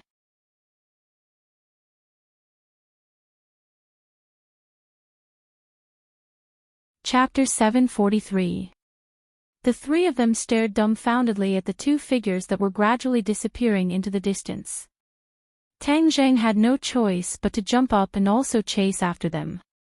The wind whistled past his ears as he landed on the ground, determined the direction and chased after them. Bang! Marshall also landed on the ground and followed closely behind. Only Princess Anne was left standing at the entrance of the big hole, unwillingly stamping her feet and muttering, "Wait until I learn magic, then don't even think about leaving me alone." Passing through the streets and alleys, Tang Zheng avoided the main road and pedestrians and not long after, arrived at the suburbs. In the distance came a loud rumbling sound from a small hill. The battle was very intense. What the hell is this, not saying anything and then fighting, insisting on killing each other? Tang Zheng hatefully said to himself as he rushed straight to the hill. The trees in the hill had already fallen and there were many large holes in the ground, dust and smoke rising everywhere. Whoosh! A person flew out from the dust and smashed into a rock. It was Tian Chanzi, looking quite miserable with blood on the corner of his mouth. The Empyrean fairy rushed out from the hill and mercilessly attacked Tian Chanzi. Tang Zheng was very anxious, hurriedly dodged, stretched out his arms, and blocked the Empyrean fairy. The Empyrean fairy's attack came to an abrupt stop. Her eyes looked at Tang Zheng kindly and said, "You want to save him?" Tang Zheng was aghast. Tian Chanzi was unexpectedly not the Empyrean fairy's opponent. Then how high was her cultivation level? "Why do you want to kill him? Do you have any enmity?"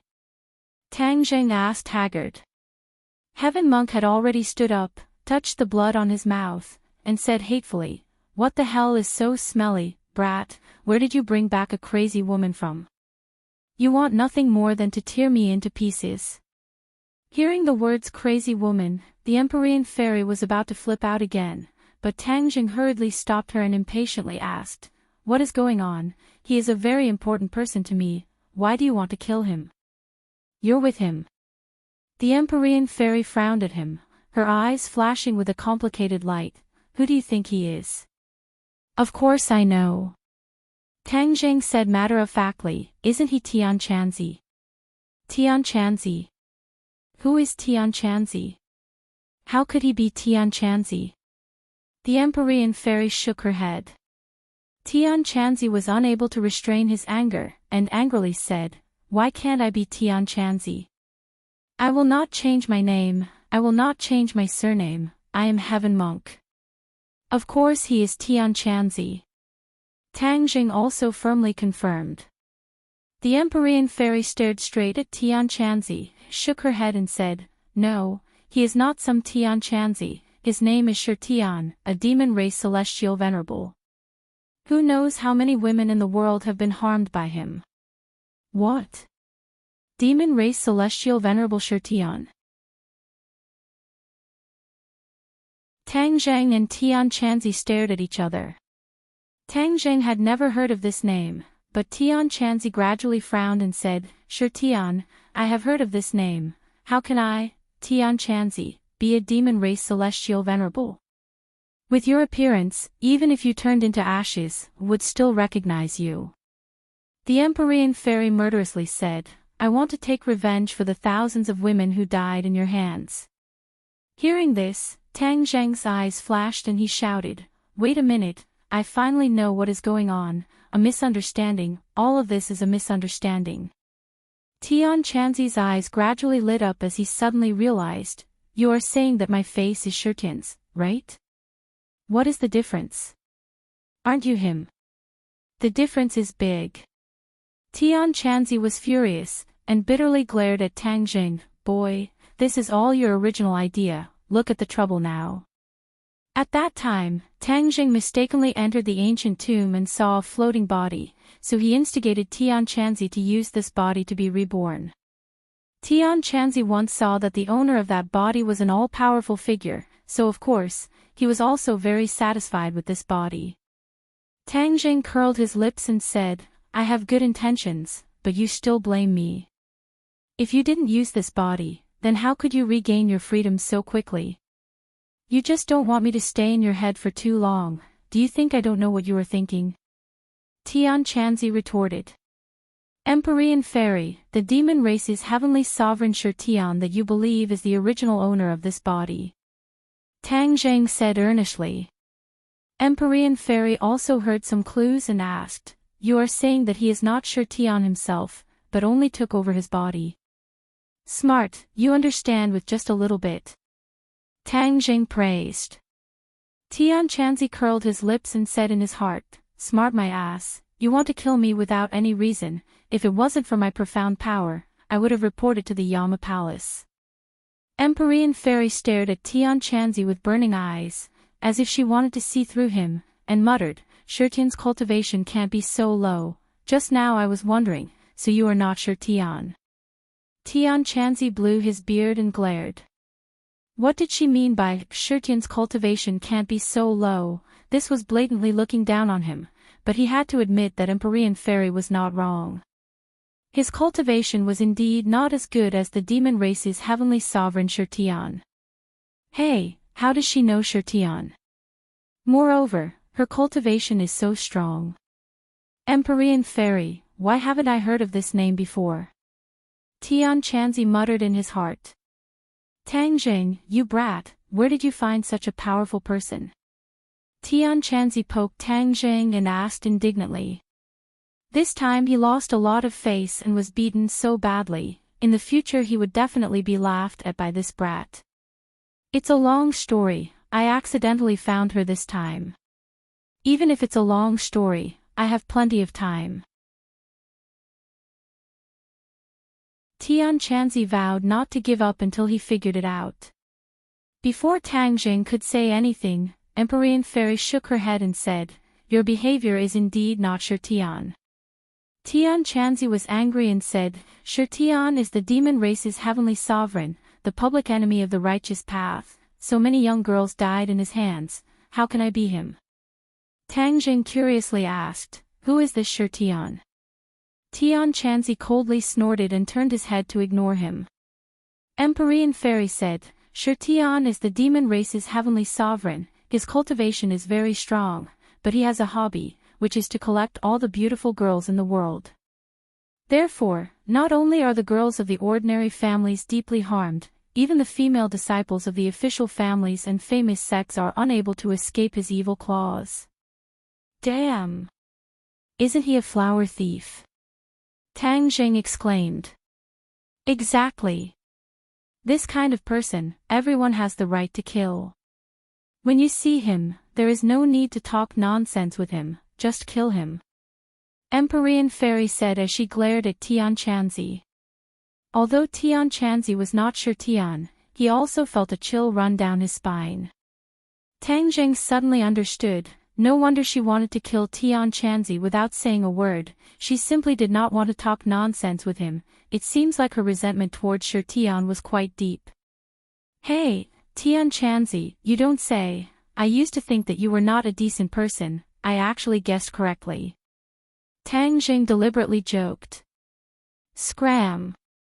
Tian Chanzi unhappily said, he was very angry at this kind of person who hit a person when he was down.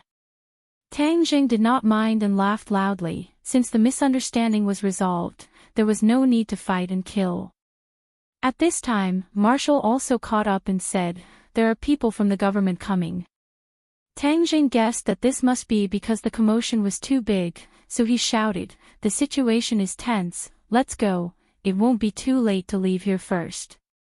He did not want the Empyrean Fairy's identity to be exposed. The four of them quickly left the hill and entered the city, finding a secluded place to stop. "Brat, tell us the truth, what is going on?" Tian Chanzi impatiently asked. Marshall also looked at him expectantly. Obviously, she was also very curious about the Empyrean Fairy's identity. Tang Jing glanced at Empyrean Fairy, seeing that she did not have any intention to object. He announced the matter of Qin Shi Huang's tomb. The two of them were dumbfounded, unable to calm down for a long time. After a long time, Tian Chanzi sighed with emotion. "Qin Shi Huang's name is like thunder to the ears. I did not expect there to be so many twists and turns. Hey, you did not call me along for this kind of exploration. You come and go like a ghost, how could I find you? Moreover, I did not know that it was Qin Shi Huang's tomb." "Humph, in the future, if there is such a thing, remember to call me, or else you will be in trouble," Tian Chanzi warned. Tang Jing nodded in agreement. If there was such a thing next time, he would definitely call him. This time it was too dangerous. If it was not for the pure yang energy detonating Qin Shi Huang, then Tang Jing's life would really be over. Marshall's eyes were filled with deep concern. Hearing that he had walked through the gates of hell, she could not help but feel deep self-blame. She promised her master and master's wife to take care of him, protect him, but her strength was too weak, she was simply unable to do so. She secretly made up her mind, in the future, she must work harder to cultivate, she must keep up with Tang Zhang's footsteps, she must not be his burden, drag him down. Empyrean Fairy, although he is from the pre-Qin era, do you know where she came from and what sect she came from? Tian Chanzi deliberately lowered his voice and asked. Tang Jing glanced at Empyrean Fairy and regretfully shook his head. Empyrean Fairy lightly said, "I do not belong to any sect, I am alone." "How can you be so powerful without a sect?"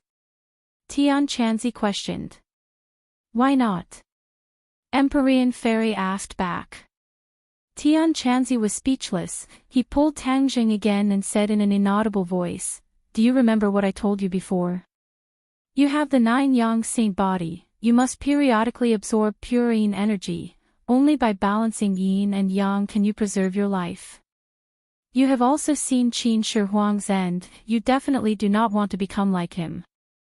But among the women in the world, the ones with the most purine energy are those with the profound yin body. This kind of woman can only be encountered by chance. You brat, your luck is truly heaven-defying, you even met one like this. If you were to absorb her purine energy, then your pure yang energy will be neutralized by a lot, you brat's life will also be preserved. Before he finished speaking, Tianqianzi discovered that there was one more person in front of him. A murderous gaze swept over. Empyrean Fairy stared at him with a murderous look and said, Do you really want to die? Tianqianzi immediately swallowed back his words. He resentfully said, No.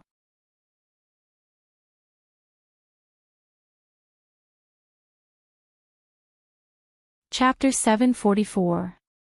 Tianqianzi smiled embarrassedly and quickly changed the topic, preparing to slip away. Tang Jing grabbed him and asked, What's going on with Princess N? Why did you take her as your disciple? Her talent is not bad. The key is why her? Tang Jing asked. Hey, she is a princess of a country. Taking her as a disciple would give me a lot of face. Do you think I'm not messed up enough? Tang Jing did not know whether to laugh or cry. Tianqianzi shrugged and said, What does your romantic debt have to do with me? You win. Don't you want to leave? Get lost. Tang Jing was angry. Tianqianzi heard this and did not leave. He said in a deep voice, This time I came to find you for a serious matter. After this interruption, I almost forgot. Tang Jing looked at him suspiciously. Do you know about the Azure Dragon Hole? Tang Jing nodded and then shook his head. I have heard of this name. It is a mysterious organization that is as famous as the Li Palace and the Martial Organization. However, it is even more mysterious. There is no news about the Azure Dragon Hole. Tianqianzi turned to Martial and asked, Do you know? Martial shook his head, I don't know. Since even the Martial Organization does not know about the Azure Dragon Hall, I have long since noticed this organization. Do you really think that I am playing around? Let me tell you, I went to investigate the Azure Dragon Hole. Tang Jing was slightly surprised and asked, What are the results? Tianqianzi's expression also became serious and said, The results are not much but there are some clues. The Azure Dragon Hall has a very close relationship with the Martial Organization and the Li Palace. I even speculate that the Azure Dragon Hall is the actual controller of these two organizations. What? Tang Jing and Martial were both shocked. Especially Martial, the shock in his heart could be imagined. She grew up in the Martial Organization but never thought that there was a mysterious power behind the Martial Organization. Tianqianzi seemed to have already expected their reaction, and said casually, The original sect leader of the Martial Organization, Wu Junshan, was forced to leave the Martial Organization, and there was a mysterious power involved. Martial's heart skipped a beat as she remembered the inside story her master had told her. Back then, it was a few elders and the Li Palace's palace master, Granny Li, who joined forces to force the sect master. That's right. The older generation of the Li Palace and the martial sect clearly knew of this secret. They secretly colluded with each other and tricked Wu Junshan. Wu Junshan was the sect master of the martial sect for many years, but even he didn't discover this secret. It can be seen how deeply the other party hid. Tianqianzi said solemnly. Martial was also deeply shocked. Even with the sect master's intelligence, he was actually deceived. The other party had truly hidden too deeply. Therefore, I suspect that the Azure Dragon Hall is actually in control of the Li Palace and the Martial Organization. I'm afraid that no one, not even the government, would have thought that these three organizations are not scattered sand, each doing their own thing. Instead, there is a secret link that is tightly linked together. When the time comes, the three families will unite and the power that will erupt is unimaginable. Tang Zheng was secretly speechless. The martial organization and the Li Palace had nurtured countless martial experts, and there were even several great master realm martial artists. Their strength was even greater. If they were originally one body and complemented each other, then the seriousness of the situation would indeed exceed their expectations. The Azure Dragon Hall is so mysterious and powerful. Just what kind of organization is it? Tang Zheng asked curiously. Tian Chanzi shook his head regretfully. The Azure Dragon Hall is too mysterious. It's as if it never existed. An outsider would have no way of knowing its secrets. However, there is nothing in this world that I, Tian Chanzi, can't find out. I spent a lot of effort and finally found a useful piece of information. Seeing a few people looking at him with burning eyes, Tian Chanzi enjoyed their fervent gazes. He coughed and said in a long voice, "The person with the highest authority in the Azure Dragon Hall is called the Revered Master." Revered Master. Tang Zheng and Marshall looked at each other. Marshall firmly shook his head. He had never heard of this name. Yes, it's the Revered Master. He is the master of the Azure Dragon Hall. I'm afraid that Granny Li and the martial organization elders are all under his command. This revered master is so powerful. Yes, his cultivation is too mysterious. No one knows about it, and no one knows his true appearance. Of course, there is no way to find out. How do you know this information? Hee, Sword Pavilion. Tang Zheng exclaimed. He was no stranger to Sword Pavilion. After all, he had fought with the Sword God in the Changbai Mountains, and the Sword God had inexplicably retreated. Sword Pavilion was established by the Sword God. Could it be that Sword Pavilion knew about the Azure Dragon Hall? I told you before that I fought with the Sword God and he lost to me. Later on, I paid attention to the Sword God and found out that Sword Pavilion and the Azure Dragon Hall are inextricably linked. Sword Pavilion is not big, but the swordsmen it cultivates are extraordinary. Not only Sword Pavilion, even the Sword God is a member of the Azure Dragon Hall and is restricted by the Revered Master. Tian Chanzi's words were really shocking. This argument almost made Tang Zheng and Marshall's jaws drop to the ground. If that was the case, then how big was the Azure Dragon Hall's power? Then how terrifying was the Revered Master's cultivation? He did not dare to guess at all because he could not guess. Then what should we do next? Tang Zheng asked. Tian Chanzi shrugged and said, "The investigation has reached a dead end. Even I am powerless. I can only wait for an opportunity to see if there is any further discovery." Tang Zheng sighed and said, "It seems like the dangers in this world are not as simple as I thought." Of course. Actually, from the beginning, we have ignored the strength of martial artists. Back then, the martial artists were able to expel the cultivators from this world. In addition to luck, the strength of the martial artists was also a very important factor. If there were no strong martial artists, it would be impossible to do this. But look at the strong martial artists today, they don't have the strength to do this. Only a few hundred years have passed. It is impossible for the strength of martial artists to deteriorate so much. Tian Chanzi said earnestly. Tang Zheng's heart jumped and said, "You are saying that the Azure Dragon Hall is this strong martial artist? What was revealed is only the tip of the iceberg." "It should be so," Tian Chanzi said without hesitation. Tang Zheng frowned deeply. Hearing this news, he could not be happy. The feeling of being spied on by a ferocious tiger and wolf was not good. However, since the other party is temporarily holding back, we have no good ideas. We can only wait and see. Tian Chanzi said regretfully. Martial Organization Elder and Grand Molly, don't you know about the Azure Dragon Hole? Why don't we start with them? Tian Chanzi said embarrassedly, I haven't found their base camp yet. I can't catch them even if I want to. Tang Zhang had an idea. He looked at Marshall with a meaningful gaze. Marshall understood and hesitated for a moment. To her, the Martial Organization had deep feelings.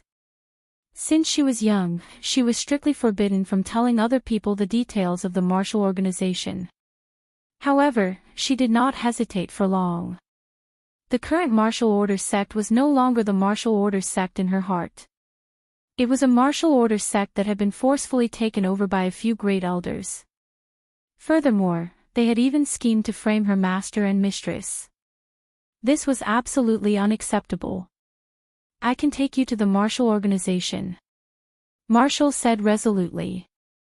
Tian Chanzi and Tang Zhang were overjoyed. They said ecstatically, with you leading the way, we will definitely be able to find those elders and interrogate them for information about the Azure Dragon Hole. Marshall nodded solemnly, I also want to know about the Azure Dragon Hole. Tang Zheng heaved a sigh of relief and said, this matter is not urgent for the time being. I just came back, so it's better for me to rest for a few days before leaving. Tian Chanzi shrugged and said, I can do it any time. This is my phone number. Remember to inform me when it's convenient. I will be in the capital for this period of time, so I will take my leave first. He was too embarrassed to stay with the Empyrean Fairy anymore. This was simply an inhumane blow to him. Seeing that Tian Chanzi had walked far away, Tang Jing, Marshall and Empyrean Fairy looked at each other in dismay. The house was already in a mess, and Tang Jing did not want to go back. He would leave it to Anne to clean up. Ding-ling-ling. Suddenly, his phone rang, interrupting Tang Zhang's thoughts. It was a call from Suing Tian, and as soon as the call connected, Suing Tian threw a series of questions at him. Tang Jing, you just came back and you already made such a big commotion. You even tore down your own house and made Princess Anne homeless. What exactly are you doing? It was obvious that the National Security Bureau had sent people to secretly protect Princess Anne. When they saw the situation at his house, they immediately reported it to their superiors. Suing Tian received the news. However, he did not know the specific details, nor did he know that it was caused by the battle between the Empyrean Fairy and Tian Chanzi. As Tian Chanzi's disciple, the smart princess Anne was very good at hiding the truth from the authorities. Tang Jing quickly explained, that was accidentally caused by me sparring with someone. Don't make a fuss. You're still not making a fuss. You almost scared the residents there into thinking that it was a terrorist attack. Suing Tian said snappily. Tang Jing didn't know whether to laugh or cry. Was there a need to make such a fuss? He quickly promised that this kind of thing would never happen again. Anyway, that house was already destroyed. Moreover, Anne was still there. He did not plan to go back. He planned to buy another house and settle down. Moreover, this time the house was obviously bigger. Otherwise, it would not be big enough. You better stop for a bit. Don't let the dragon group get hold of you. Xing Feng can't wait to find evidence against you. Suing Tian earnestly advised. I know. I will try to avoid it in the future. Suing Tian sighed, I really don't know what to do with you. You say that you always run around and don't pay attention to school. Where did you go this time? I went out for a stroll to relax. After experiencing the Island Nation incident, I should change my mood. Tang Jing casually made up a story. Although he had a good relationship with Suing Tian, he was still a government official. If he told him about the incident at Emperor Qin's tomb, it might not be a good thing. It's good to relax. Since you're back, then you better be 120% alert. There is already a sign of something. Su Tian said in a deep voice.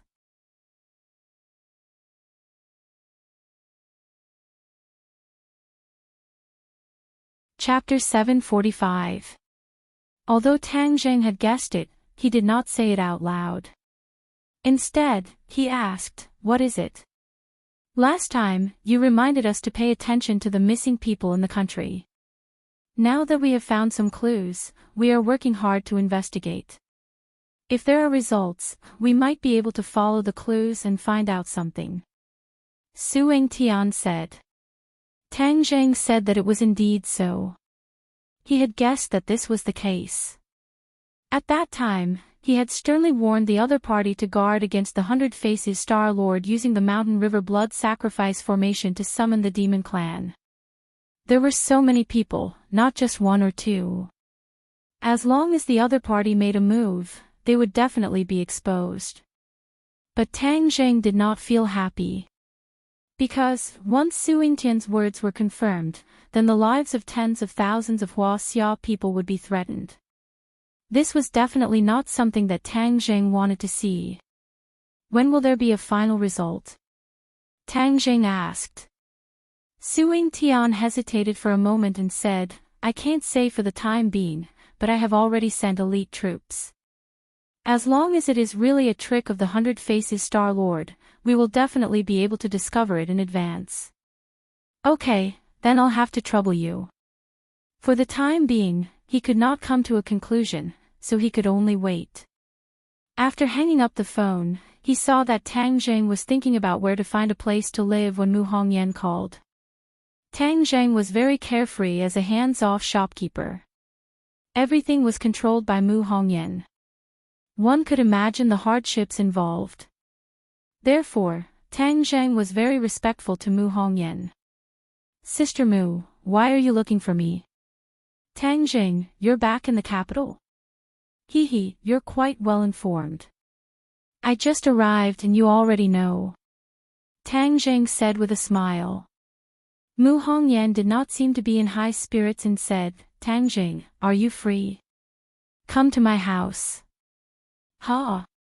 Tang Zheng was slightly surprised. Mu Hongyan had never mentioned anything like asking him to go to her house. These words seemed to be somewhat ambiguous, and he couldn't help but think of the time in the 100,000 Mountains when he was seriously injured and couldn't move, and Mu Hongyan took care of him in every possible way. That scene had too many subtle feelings that could not be described with words, revealing a trace of ambiguity. Tang Zheng quickly drove away these distracting thoughts. Now, he had enough women around him. Moreover, Mu Hongyan was in charge of the company for him. He didn't want the relationship between the two of them to be awkward because of this inexplicable and complicated relationship. Moreover, there was still Nana between them. Nana was so cute, he couldn't bear to do anything to hurt the mother and daughter. Speaking of Nana, he hadn't seen her for a while. He wondered how she was doing. Since Mu Hongyan invited him, he certainly couldn't refuse. He also took the opportunity to visit Nana. "Alright, I'll be right there." Tang Zheng hung up the phone and looked at Marshall and the mysterious Lady of the Nine Heavens. Marshall's eyes were filled with reluctance to part with her after a long separation, so he naturally could not bear to let her leave alone. As for the mysterious Lady of the Nine Heavens, it was better to look at her, in case she caused trouble again. "Let's go together." Tang Zheng made his decision. In a while, he would treat these beauties to a meal, so it wouldn't be too difficult. Moreover, he would have to ask Mu Hongyan to find a house. The three of them took a taxi to Mu Hongyan's high-end district. Mu Hongyan had already been waiting behind the door for a long time, but when she saw the two beauties beside him, she was truly shocked. Wu was an old acquaintance. As for Empyrean Fairy, as a woman, she could deeply understand the charm of Empyrean Fairy. Even if Empyrean Fairy deliberately hid it, it could not escape her fiery eyes. She muttered in her heart. Where did Tang Zheng find such a beauty? He really didn't lack beauties by his side. As they entered the house, Tang Zheng looked at her deeply and said, "Sister Mu, you've lost weight recently and are a little haggard. Is it because you're too tired from work?"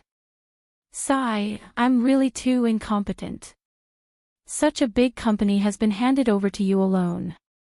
Mu Hongyan squeezed out a smile and said, "It's nothing, I'm already used to it.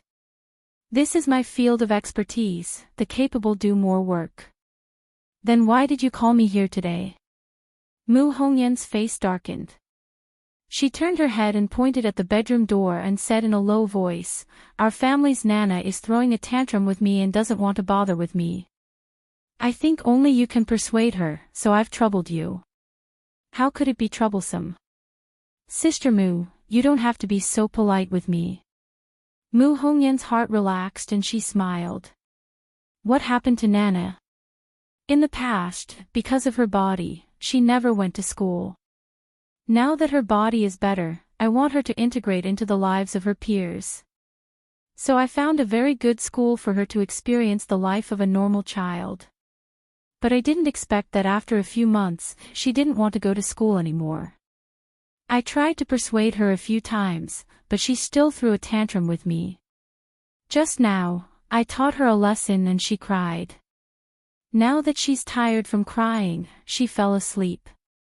Mu Hongyan said helplessly. She was in charge of a large company and had countless employees. She managed everything in an orderly manner. But when it came to her daughter, she was helpless. Tang Zheng understood Mu Hongyan's painstaking efforts as a mother. He nodded his head and said, "I'll go in and see her." Mu Hongyan was overjoyed. "I'll help you greet your friends." Pushing open the door and entering, Nana was quietly lying on the bed. There were still traces of tears in the corner of her eyes. She looked like a sleeping little elf, making people's heart involuntarily soften. When he walked to the bedside, her long eyelashes flickered and two pairs of big eyes opened. In an instant, those crystal-clear big eyes were filled with pleasant surprise. She was like a little swallow flying from the bed into Tang Zheng's arms. "Brother!" She tightly hugged Tang Zheng's neck, unwilling to let go. Her tears turned into a smile. "Brother, it's really you. Nana missed you so much. Nana finally got to see you." Tang Zheng stroked her soft black hair and said, "Nana, brother missed you too." Nana nodded her head. "I knew that brother would miss Nana." Nan, are you obedient?" Tang Zheng carried her up and leaned against the bed, letting her lie comfortably in his arms. Her eyes rolled around and hesitantly said, "Nana is very good." "Really?" Tang Zheng stared straight into her eyes. Nana guiltily lowered her head and pouted. "Nana doesn't want to play with the other kids in school. They aren't as good as brother. Nana wants to live with brother." Tang Zheng felt warmth in his heart. His little daughter was even more attached to him. "Has Nana grown up?" Tang Zheng asked. Nana nodded her head. "Nana has grown taller and has grown up. You have to learn to be independent and learn to play with other kids. That's how you've truly grown up." Tang Zheng gently guided. Nana raised her head and thought for a while. Then, she shook her head fiercely. "No, Nana only wants to be with brother." Tang Zheng laughed involuntarily. However, he deliberately put on a straight face and said, "But what about the other kids? They don't stay at home all the time. They go to school with their school bags. Nana's little brain started working as she said seriously, "That's because they don't have you, brother." How did this little brain grow? She was able to deduce many things from one case and even refute him. "Nana, they still have their own family. They aren't any worse than brother. In fact, many of them are better than brother. But they still go to school." Tang Zheng persuaded. Nana's little head shook like a rattledrum. She said firmly, "No, they aren't as good as brother. In this world, other than mommy, no one else is as good as brother." No, brother is as good as mommy. Looking at her bright and determined eyes, Tang Zheng could not help but sigh at her intelligence. This little brain of hers was much better than Tang Zheng's back then. Moreover, she could think in a roundabout way. Since Nana said mommy is good, why did you make mommy angry? Nana pouted and said aggrievedly, because Nana doesn't go to school. That's right. Mommy is so good to Nana. Nana has to be good to mommy too, right? Nana thought for a moment and then nodded. So, Nana has to go to school and be friends with other students. This way, Nana can truly grow up. Mommy and I will be very happy and proud of Nana. Really? Tang Zheng nodded seriously, of course. After pausing for a moment, he suddenly remembered something that he had never done before. Nana, do you want to become like brother in the future? Nana's big eyes were like stars as they blinked. She said without hesitation, yes. Good, then if Nana obediently goes to school, I will teach Nana very powerful martial arts. In the future, you will be as powerful as me, or even more powerful than brother. Really? That's great. Nan Nan directly jumped up, and with a pod sound, she heavily kissed Tang Zheng, cheering, Nan Nan is so happy, so happy. Nan Nan wants to learn martial arts, Nan Nan wants to go to school. Mu Hongyan heard the commotion and walked in. Hearing Nana's voice, her heart felt warm. She smiled at Tang Zheng. He really did have magical powers. He was able to coax Nana back so quickly. Mommy, I'm sorry.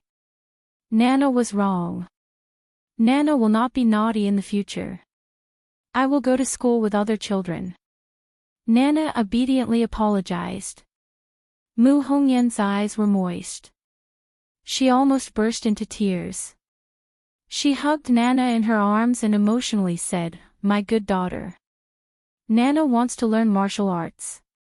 I want to become as powerful as brother and then protect mommy. Nana waved her small fists and vowed. And Nana is the most powerful.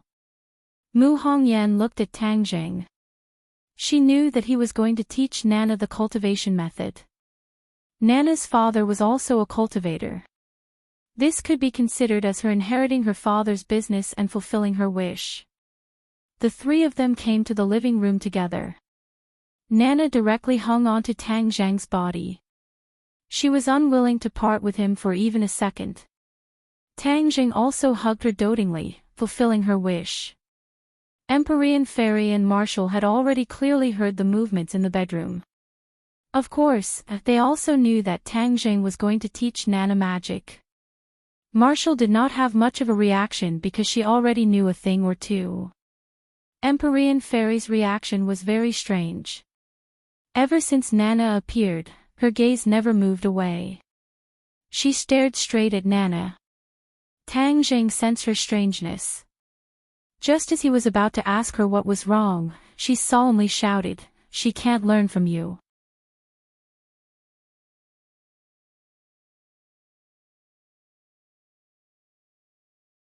Chapter 746. Seeing the Empyrean Fairy's firm denial, everyone's gaze focused on her. But seeing her incomparably serious expression, they couldn't help but feel curious. Mu Hongyan only knew the Empyrean Fairy's name, but not her identity. In her heart, she was silently guessing the relationship between her and Tang Zheng. She couldn't help but ask curiously, Miss Fu, why do you say that? Tang Zheng coldly glanced at Tang Zheng and said, his technique is not suitable for her. Moreover, with her aptitude, she can have a better technique. Mu Hongyan was slightly surprised, but also a little indignant. Nana's cultivation was her wish, and it was also a rare opportunity. What right did she have to interfere? She was about to refute, but Tang Zheng had an idea. He stopped her and asked, Do you have a suitable technique for Nana? The Empyrean Fairy placed her hand on Nana's head, gently stroking her hair and said, Of course, if she takes me as her master, she will definitely gain more than learning from you. Take the Empyrean fairy as her master. Tang Zhang's eyelids suddenly jumped. This was a great opportunity. He didn't deny the Empyrean fairy's insight. Moreover, her cultivation was unfathomable. If she was willing to take Nana as her disciple, Nana's future achievements would definitely be limitless. Are you serious? Tang Zhang asked seriously. The Empyrean fairy raised her neck and said, "Of course." Mu Hongyan looked at the two in confusion. She still didn't understand the situation. In her impression, Tang Zhang was already an excellent candidate for her master. She didn't expect that halfway through, someone would suddenly appear. Moreover, she didn't know anything about the Empyrean fairy. However, she believed in Tang Zhang. When Tang Zhang looked over, she understood what he meant. She nodded and said, "Tang Zhang, you decide." "Okay." Tang Zhang nodded. He was slightly excited, but he didn't immediately agree. Instead, he took the initiative to ask, "You said that Nana's aptitude is very good. Do you have a specific explanation?" Nana was plagued by yin qi when she was in her mother's womb. However, because of the yin qi in her 8 extraordinary meridians, her limbs and bones, she was plagued with illness since young. But after being cured by Tang Jing, the yin qi turned into energy that circulated in her body and nourished her body. Tang Jing also knew that her physique was suitable for cultivation. But he didn't feel that she was as outstanding as the Empyrean fairy described. Therefore, he wanted to hear the judgment of the Empyrean maiden. Who was her daughter's master? Who was her master's master? Who was her daughter's master? Fairies, who was her master? Her fairy's master. Master's master. Nana was the only one who was leaning in Tang Zhang's arms.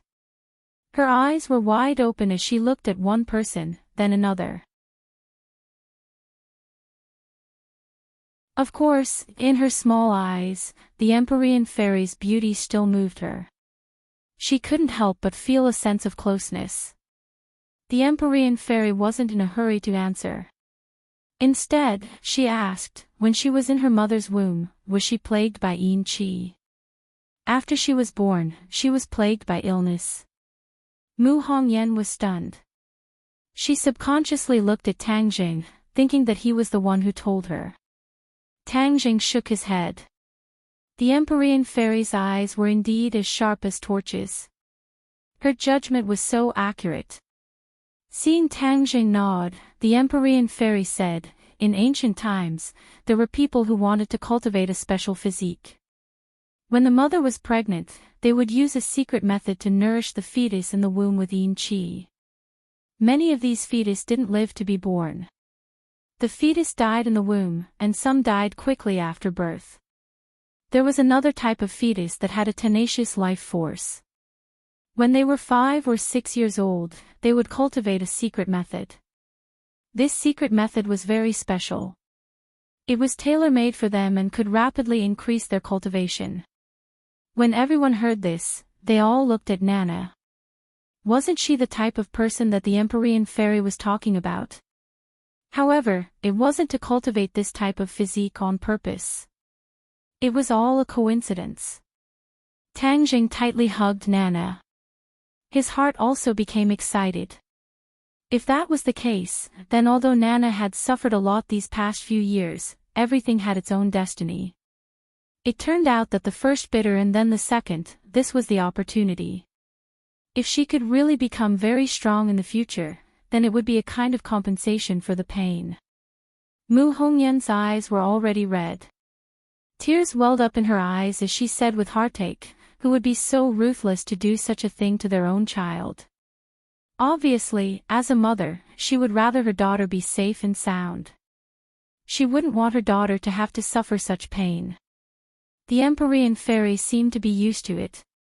She said, although this kind of action is risky, if it succeeds, then there will be great rewards. Not only will the child benefit, but the mother will also benefit greatly. Although you are no different from a normal person, your physique has undergone a great change. There is also a trace of yin qi lingering in your body. This yin qi won't harm you. Instead, it will change your physique bit by bit, making your body stronger. You can think about it. Ever since you gave birth to her, has your body become much better? Mu Hongyan was suddenly startled. She muttered to herself and couldn't help but recall bits and pieces of the past few years. Nana was sick. Not only did she have to take care of her daughter, she also had to go around seeking medical treatment. She also had to deal with the matters of the company. She also had to deal with her mother-in-law and her brother-in-law who had always coveted her beauty. It could be said that she was multitasking. If it was an ordinary person, they would have long been exhausted. Although her heart was also very tired, her body had never had any problems. People in the outside world directly called her a superwoman. She often laughed it off and didn't look into it. Now that she heard the Empyrean fairy's words, she finally realized that before giving birth to Nana, her physique wasn't so good. This meant that the Empyrean fairy's words were not false. She had actually received benefits from her daughter. However, her daughter had suffered unimaginable pain. Thinking of this, her heart felt like it was being twisted by a knife.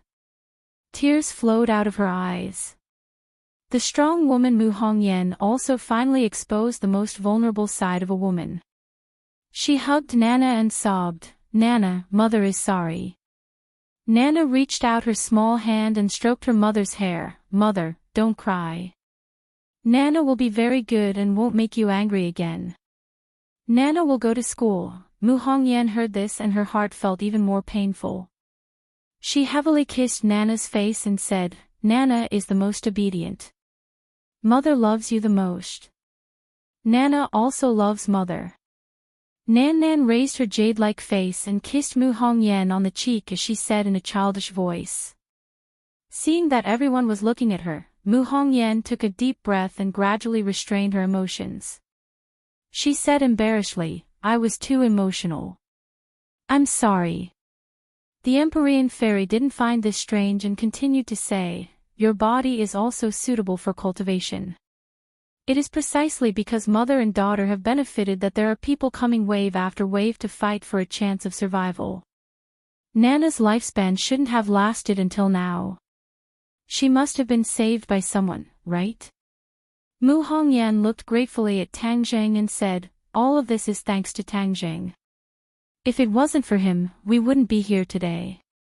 Although he saved her, he only treated the symptoms and not the root of the problem. Her lifespan is still not long," the Empyrean fairy pointed out. Mu Hongyan's face immediately became pale. Back then, Tang Zheng had also told her this. The life-continuing pill could only extend her lifespan by 10 years. If she wanted to continue living, then she had to cultivate. This was the only way to live for a long time. "I wonder what method you used to extend her lifespan?" the Empyrean fairy asked curiously. Tang Zheng was slightly shocked. Nothing could escape the Empyrean fairy's fiery eyes. Tang Zheng was becoming more and more unable to see through her depth. "The life-continuing pill, 10 years of lifespan," Tang Zheng said. The Empyrean fairy's eyes flashed with a trace of surprise. "You actually have the life-continuing pill?" "Yes. In the past, I even thought that if something happened to Nana in the future, I would continue to give her the life-continuing pill to ensure her safety." The Empyrean fairy snorted and laughed. "Ridiculous." He didn't know why she had this kind of reaction. "You think that the life-continuing pill can be taken endlessly? One life-continuing pill gives 10 years of lifespan.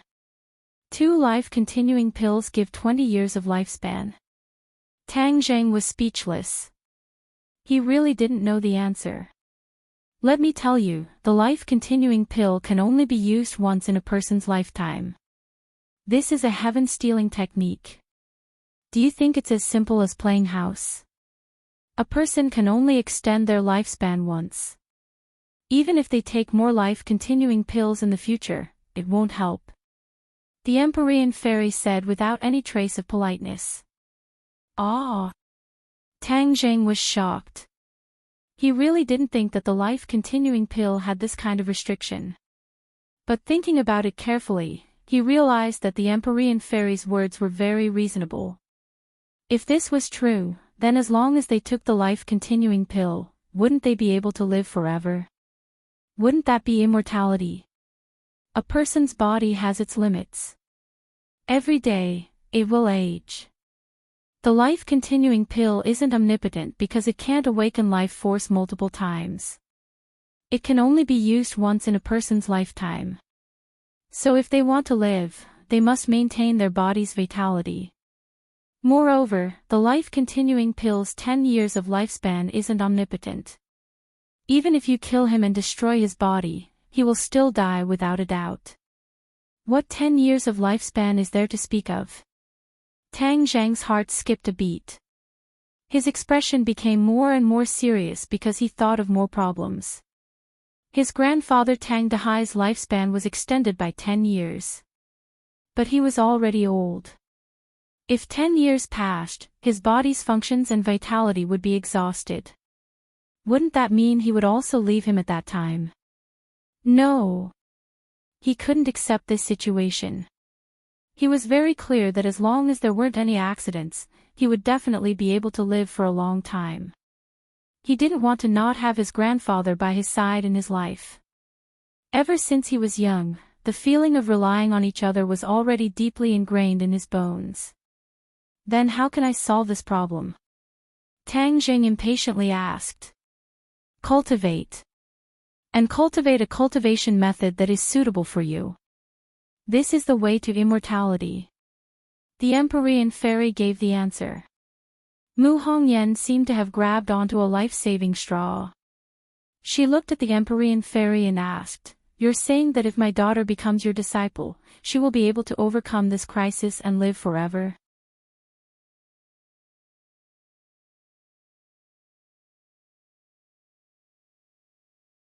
Chapter 747.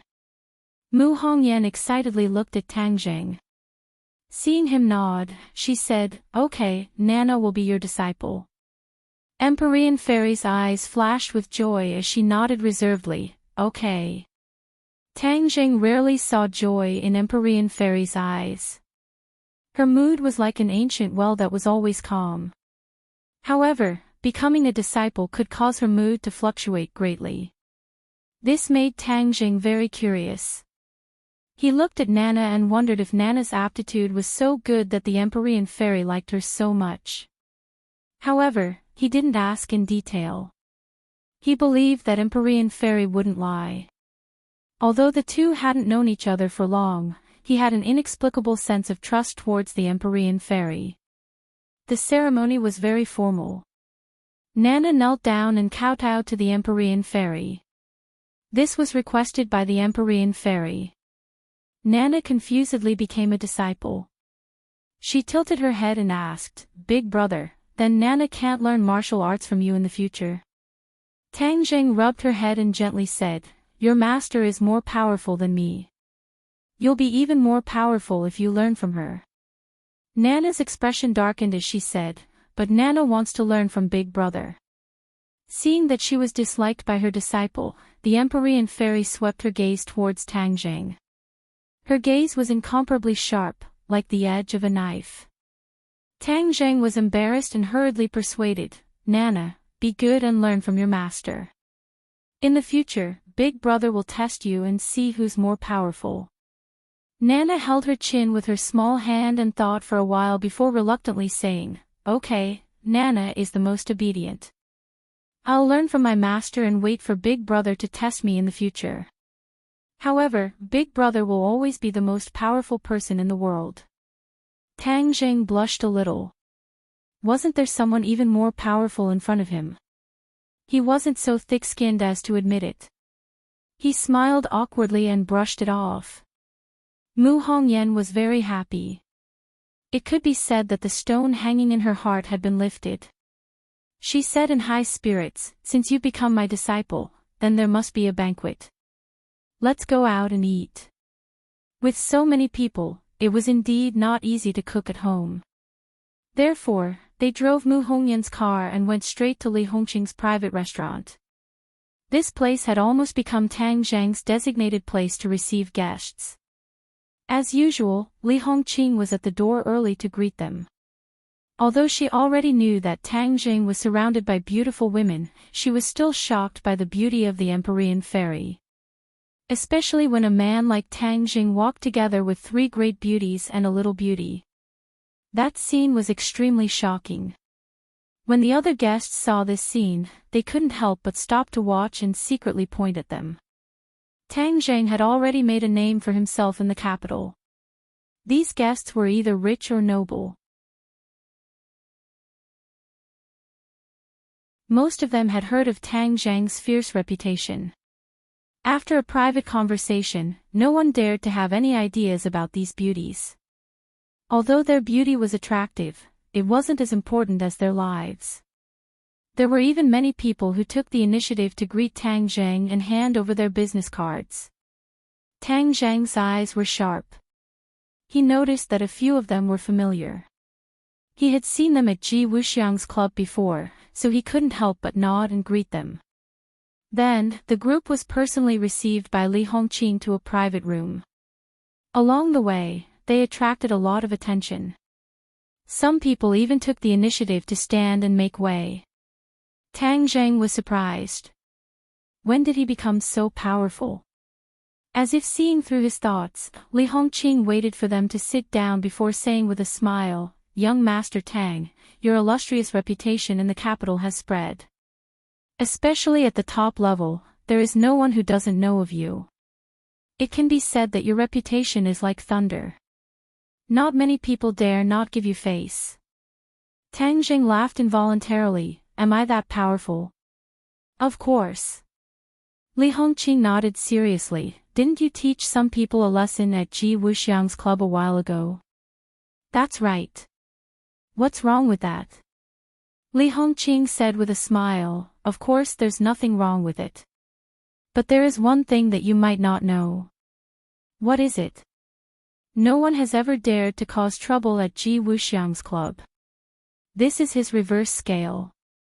At that time, there were people who didn't believe it and caused trouble.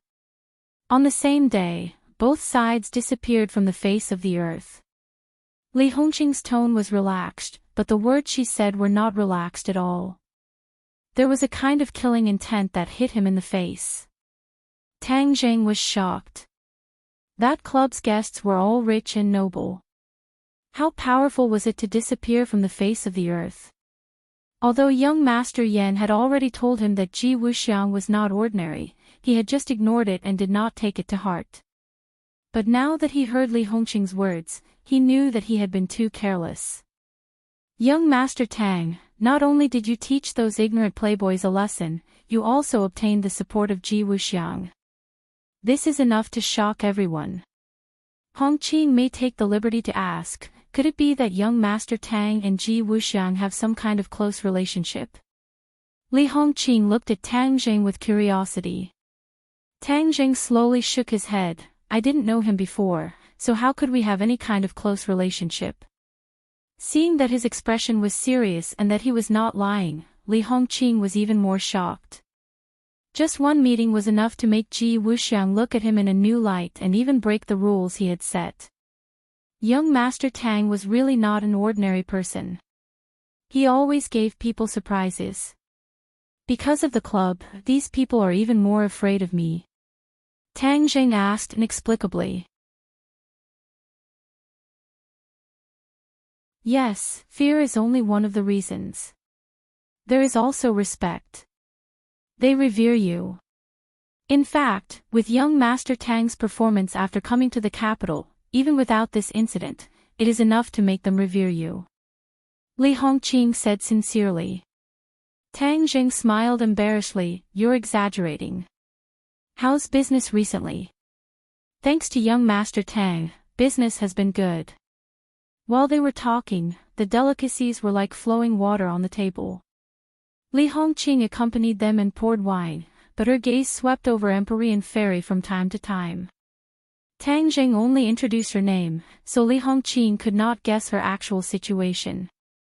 Without a doubt, there was no such person in the capital. When she saw Mu Hongyan solemnly toast to Empyrean Fairy, Li Hongqing knew that this was a banquet for apprenticeship. She was even more shocked. Who was Mu Hongyan? She was the person who supported the Long family's business empire. Now that she had left the Long family had fallen. Under her management, Tang Zheng's business was thriving. If this kind of woman wanted her daughter to be apprenticed to a master, then this master must be extraordinary. She could not guess, but she did not dare to ask. She just quietly accompanied and watched. Dong dong dong.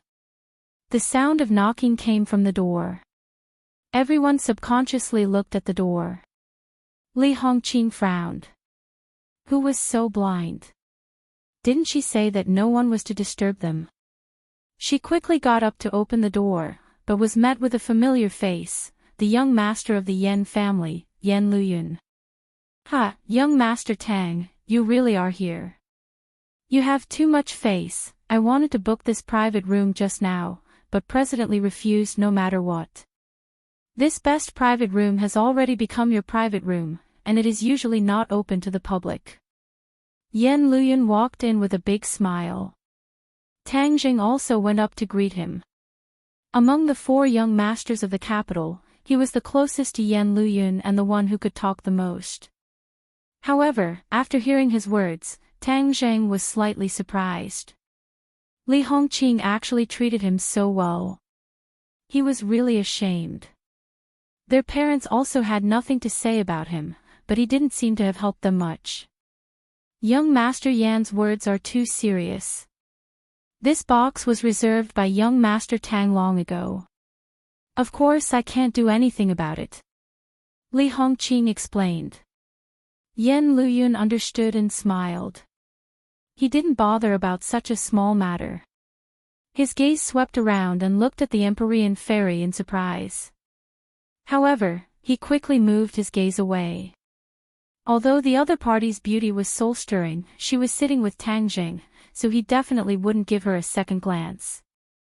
Tang Jing took the initiative to invite Yan Luyun to sit and curiously asked him why he was here. Yan Luyun pointed to the door and said, "Everyone knows that young Master Tang is here, so of course I have to come." "You haven't been in the capital during this time, so I couldn't find you to eat and drink. I will be in the capital during this time, waiting to be summoned." Tang Zheng said with a smile and took the initiative to introduce Fu Yao. Fu Yao didn't even look at him and focused all her attention on Nana.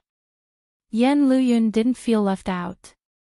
Instead, he felt more and more that the other party wasn't ordinary. He was trying to guess who the other party was.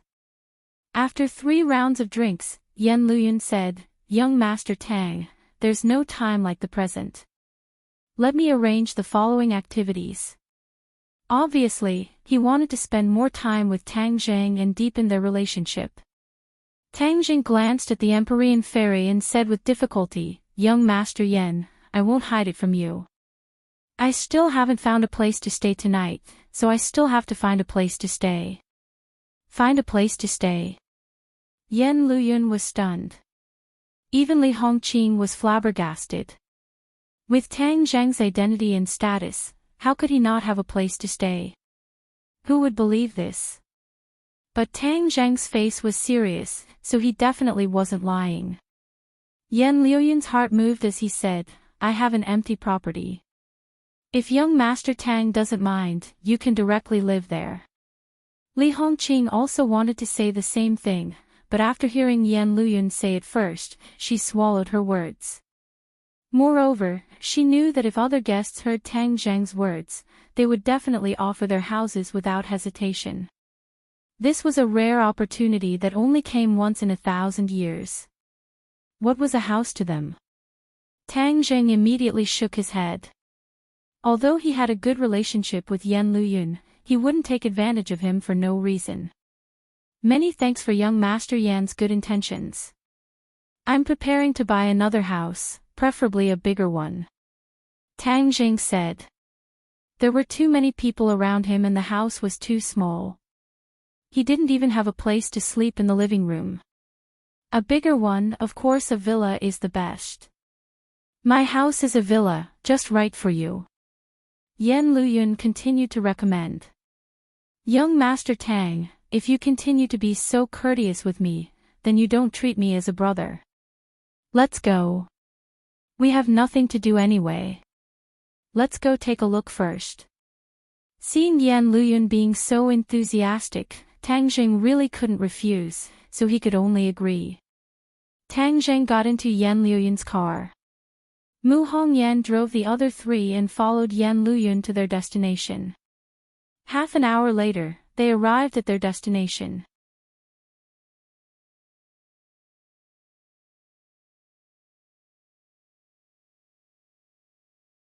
Chapter 748. When the car arrived in front of the courtyard, Tang Jing realized that he had still underestimated Yan Luyun's generosity. Young Master Yan was indeed extraordinary. This was not an ordinary house, but a villa that was hidden in the green mountains and clear waters, blending into the environment. In the center of the capital, it was truly a treasure trove that was difficult to buy even if one had the money. Isn't that too polite? Tang Jing sighed with emotion.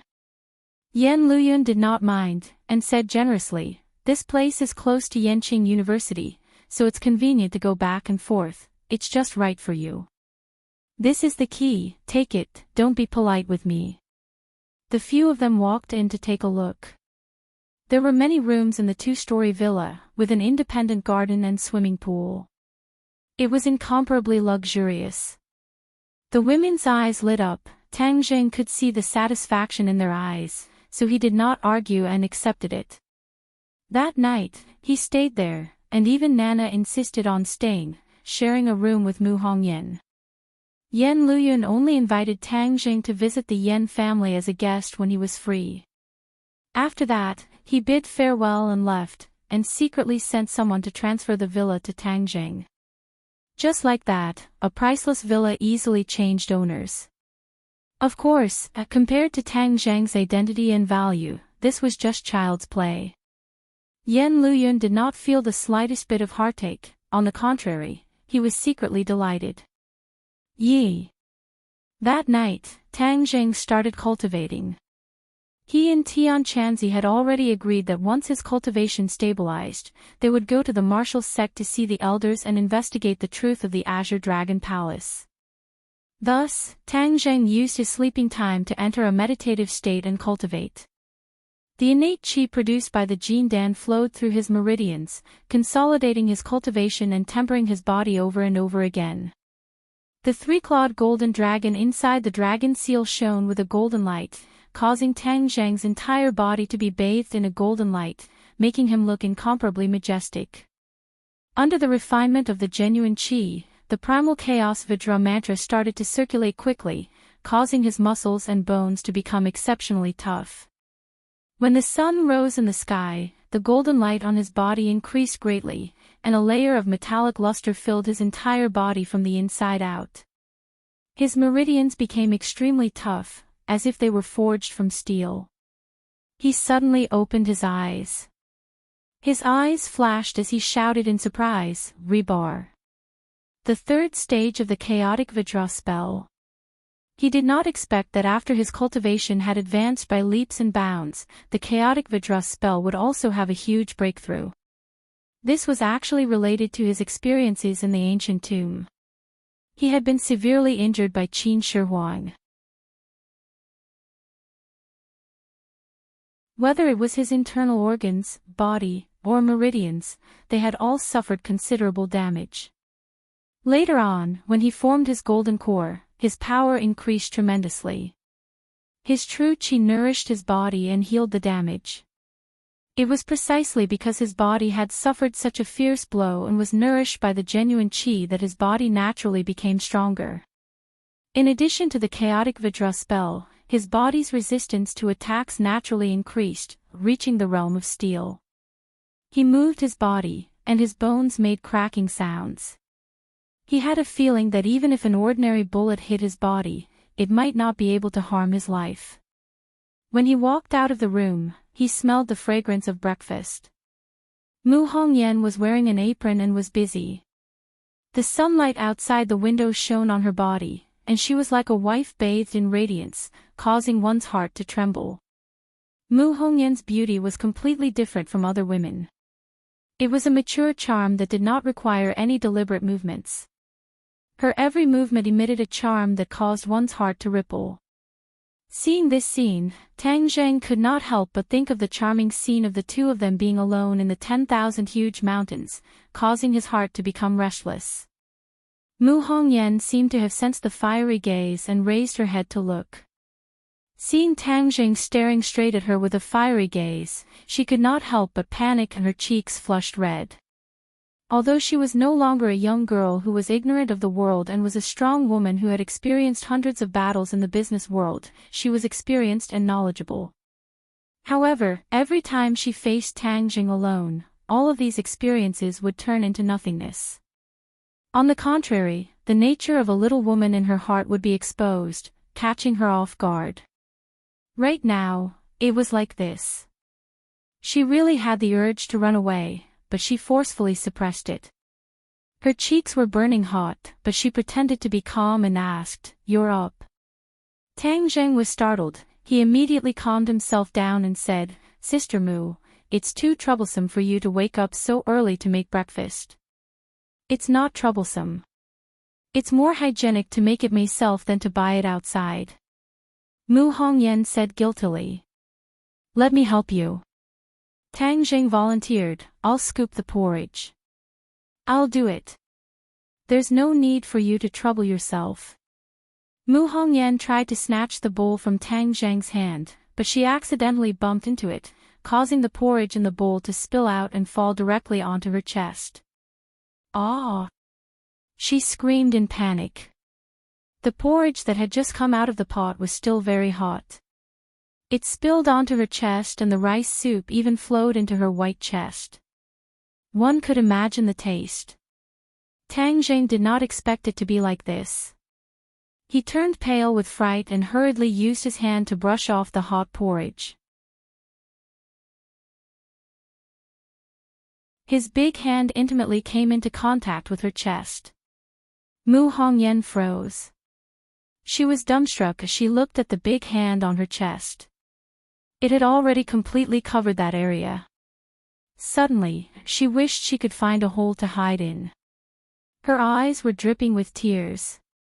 She was both embarrassed and anxious, causing people's hearts to beat faster. Tang Zheng was speechless for a moment. He was incomparably embarrassed. He secretly cursed. This time, even if he jumped into the Yellow River, he would not be able to wash himself clean. Before Tang Zheng could finish apologizing, Mu Hongyan had already escaped from his clutches with a whoosh. She flew into the nearby bathroom. Pang! After closing the door, she hurriedly took off her clothes. Her bare chest had already become a little red. However, it was not a big problem. She hurriedly washed it with water to cool her skin and the panic and impatience in her heart. Looking at the water flowing down from her chest, she couldn't help but think of the scene where Tang Zheng's hand was placed on top of her. All these years, although many men had coveted her beauty, none of them had ever succeeded. Who would have thought that this time, Tang Zheng would be the first to take the initiative? Although it was unintentional, it still happened. How could she remain indifferent? His eyes were so fiery just now. He definitely did not think of anything good. Humph, he's young, but his heart is not small. His head is full of those things. Of course, she would not regard love as a scourge. However, all these years, all her thoughts were on her daughter. She had never thought that anything would happen between her and any man. Tang Zheng's actions just now had undoubtedly tugged at the most secret heartstrings in the depths of her heart, causing waves of ripples to surface in her heart that were difficult to calm down. Huff, huff, huff. She took a few deep breaths in succession to suppress the distracting thoughts in her heart. However, in the next second, she did not know whether to laugh or cry. She realized that she had miscalculated. Her clothes were all wet. She was naked and had no clothes to wear. How was she going to go out? She looked down at her beautiful body. She could not just rush out. Tang Zheng was in the dining room next door. He would definitely see everything clearly. Moreover, she was not that bold. The others were not up yet. If she yelled and woke them up, wouldn't it be even more embarrassing? Wouldn't what had happened between her and Tang Zheng just now be made public? How was she going to face the others? The only way was to ask Tang Zheng for help. Moreover, time waits for no one. If she delayed any longer and the others woke up, she would not be able to explain herself. Tang Zheng. Mu Hongyan leaned against the door and called softly. Sister Mu, what's the matter? Mu Hongyan's heart was beating fast. She thought that he was really next to her. If she rushed out, she would really have no face to see anyone. Can you go to the room and get me a set of clothes? Mu Hongyan felt very lucky. Fortunately, she went to accompany Fu Yao to buy clothes last night and bought a few sets of clothes for herself. Otherwise, even if she asked Tang Zheng for help, she would have no clothes to wear. That would be really embarrassing. Okay, wait a moment. Tang Zheng agreed and rushed into Mu Hongyan's room. Nano was still sleeping soundly. He tiptoed and opened the wardrobe. A few sets of clothes immediately jumped into his eyes. The clothes that Mu Hongyan bought were very tasteful. Even if she did not wear them, just hanging them gave people a sense of beauty. He took a set of clothes and was about to leave when he stopped. Underwear. These two words popped up in his mind. How could she just take a jacket without underwear? Could it be that she had to leave it empty? I remember that she should have bought underwear last night. Tang Zheng clearly remembered that a few women went to the underwear store. In the underwear store, he was the center of attention and attracted a lot of attention. Sure enough, after a while, he found the underwear. The black lace underwear was full of endless temptation. He could not help but imagine the scene when she wore this thin underwear. Damn! Tang Zheng quickly drove away these thoughts. Otherwise, he would really have a nosebleed. Mu Hongyan's figure was very good. She was not fat nor thin. She was like a ripe peach. If she really wore this set of underwear, the temptation would definitely skyrocket. He took a few deep breaths, took out the underwear and wrapped it in his clothes and quickly returned to the bathroom. Knock knock. He gently knocked on the wooden door. Mu Hongyan was naked. She anxiously waited. Hearing the knocking sound, it was like knocking on the depths of her heart. Her heart could not help but palpitate. She took a deep breath, suppressed the emotions in her heart, and gently opened the door a crack. Even though Tang Zheng couldn't see anything, but because of this crack in the door, it was as if the barrier between the two had disappeared. She had a feeling of being exposed to Tang Zheng's gaze, causing her cheeks to become even redder. Tang Zheng quickly handed the clothes over. She hurriedly closed the door tightly and leaned against it. She gasped for breath, her chest rising and falling. When she finally calmed down and opened the clothes, she saw the black underwear again. Her heart could not help but beat fiercely. So embarrassing. So embarrassing. She was about to collapse.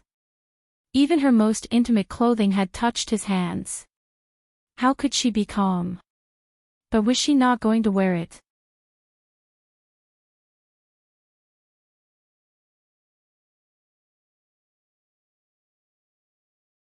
Chapter 749. Mu Hongyan pushed open the door only to find that Tang Jing had already gone to the kitchen to prepare breakfast. She hurriedly ran into the bedroom, picked up her bag and left while casually calling out, "Tang Jing, I have something to do so I will go to the company first. Nana will stay here and play." Not eating breakfast. Tang Jing poked his head out of the kitchen only to find that Mu Hongyan had already walked out of the door and two words floated over from afar, "Not eating." Tang Jing embarrassedly smiled, knowing that the awkwardness just now must have touched her. He was too reckless to actually touch her there. But, speaking of which, it seemed to be quite big and soft. He did not continue to think about it because Empyrean Fairy and Marshall also woke up one after another to help Nana put on her clothes. After washing up and eating breakfast, Tang Jing went to school, leaving the three of them at home. Yenqing University, Tang Jing went straight to the classroom. When his three roommates came in, they were incomparably surprised but did not ask where he went. Tang Jing appeared and disappeared more and more mysteriously. Moreover, during this period of time, they were engrossed in cultivation and were extremely excited. How could they have the time to care about Tang Jing? However, the three of them looked at Tang Jing with a strange expression, as if they wanted to say something but hesitated. Finally, Wang Shiji coughed and said, "Lao Er, you say it." Zhou Yang also nodded in agreement. Tang Jing suspiciously frowned. What were the three of them doing? Why were they acting so strange? Sinosaurus's face was tangled as if he was constipated. After a long time he said, "Lao San, there is something I don't know if I should say."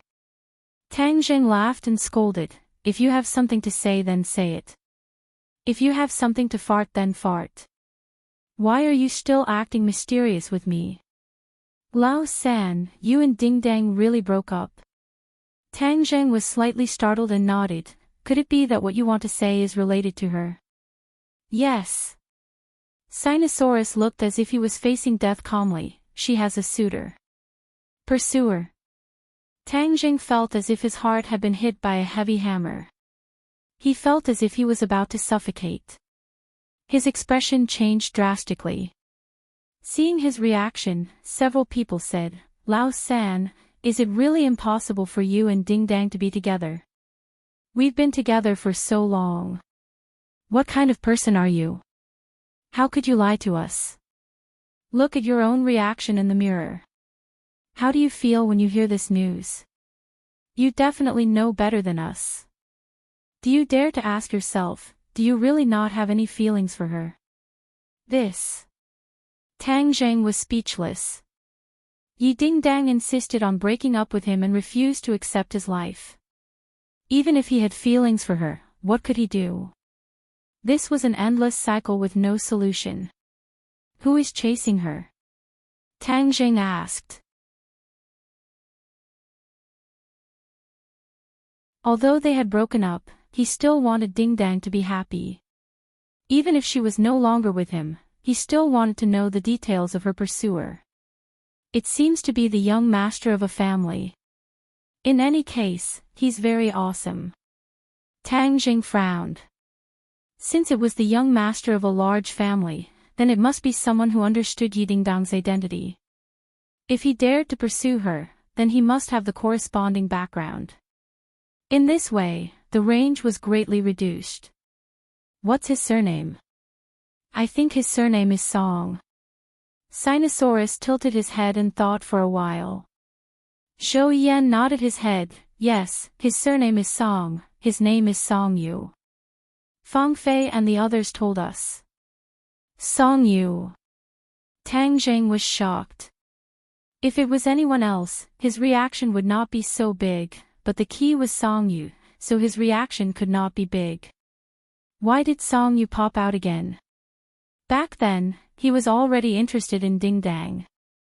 If not for Tang Jing interfering, with Yi Xuanji's temper and style, the marriage between the two would have already been set. It was precisely because of Tang Jing's interference that the marriage alliance between the Song family and the Ya family fell through. It had truly caused the Song family to lose a lot of face, especially Song Yu, who was being pointed at behind his back. But Tang Jing never would have thought that Song Yu would come back and shamelessly chase after Yi Dingdang. If it was an ordinary pursuer, Tang Jing might not be prepared to intervene, but this person was Song Yu, so it was a different story. Yi Dingdang could choose anyone, but he could not choose Song Yu. Tang Jing already had a general understanding of what kind of person Song Yu was. This person's heart was not right, and he was always with people like Chu Xiaofeng. How could he be a good person? Seeing that Tang Jing was silent, Zhou Yan added, Song Yu would come to deliver flowers every afternoon after school.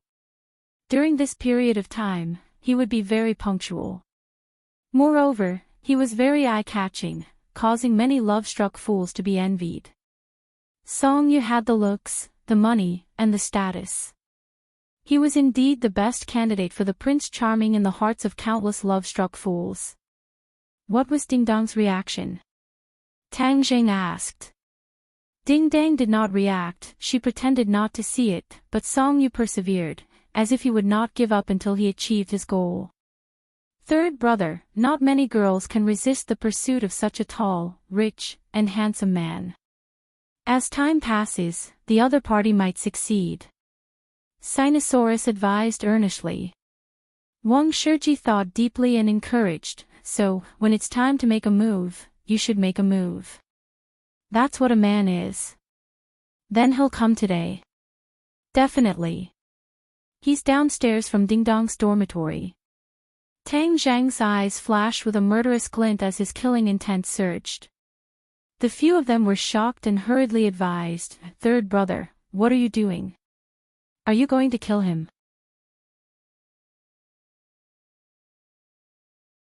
You're implicating yourself in this. They were well aware of Tang Zhang's strength.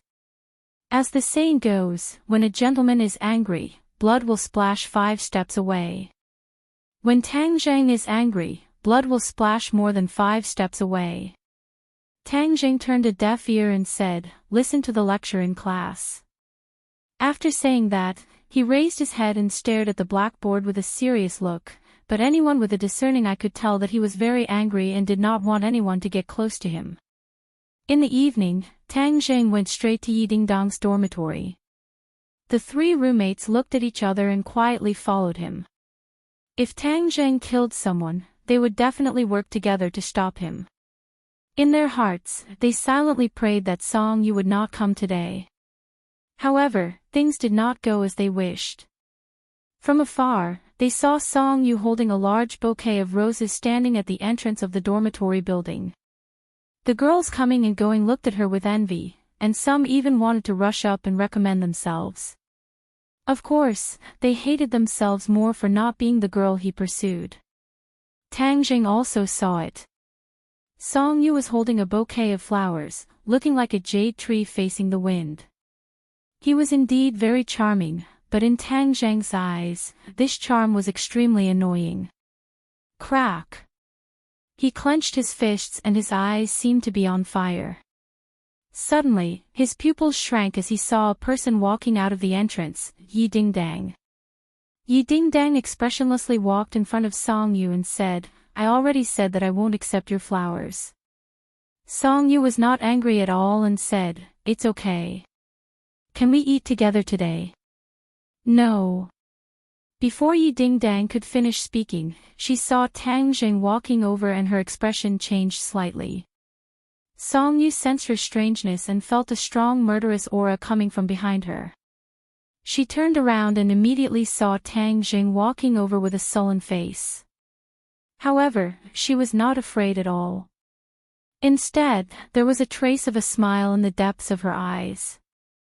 The reason why he tried so hard to pursue Yi Dingdang was naturally because he had thought it through and not because of a sudden impulse.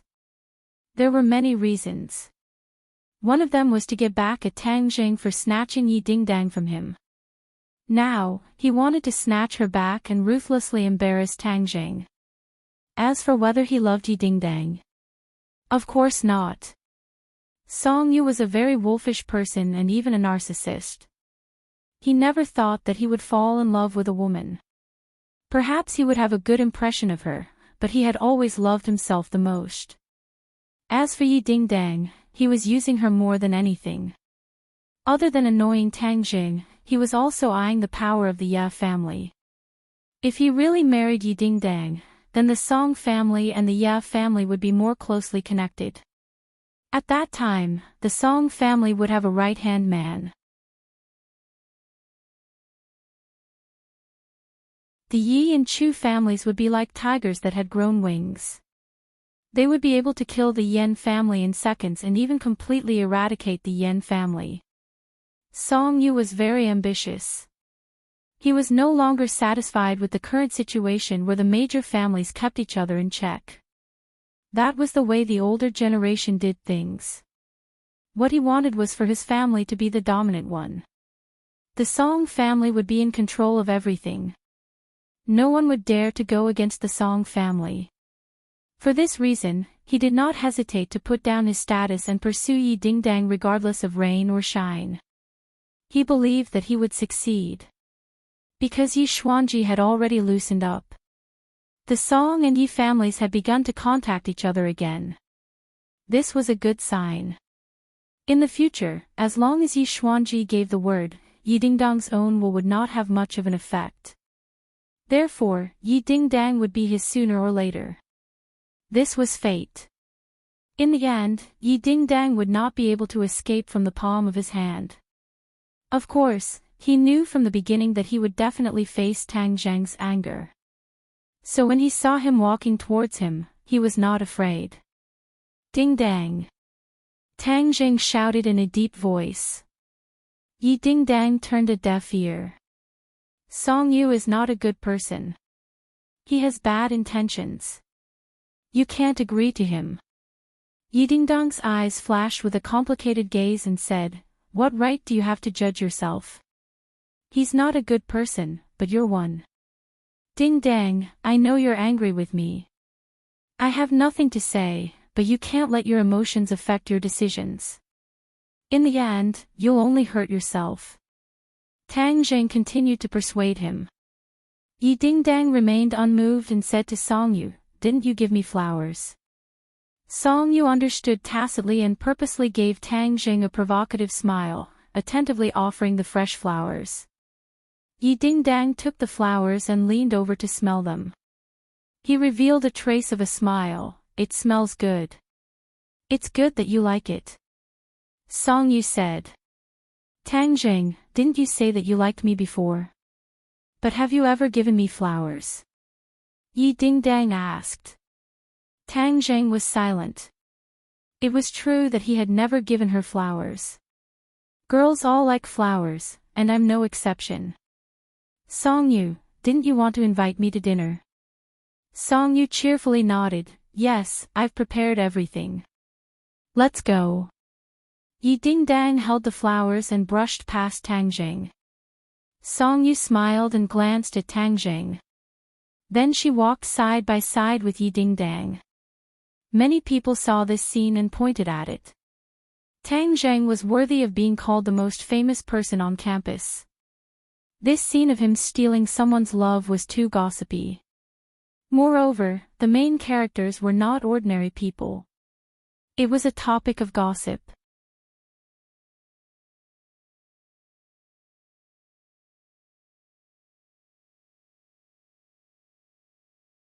Chapter 750. Tang Zheng suddenly turned around and angrily stared at the backs of the two people.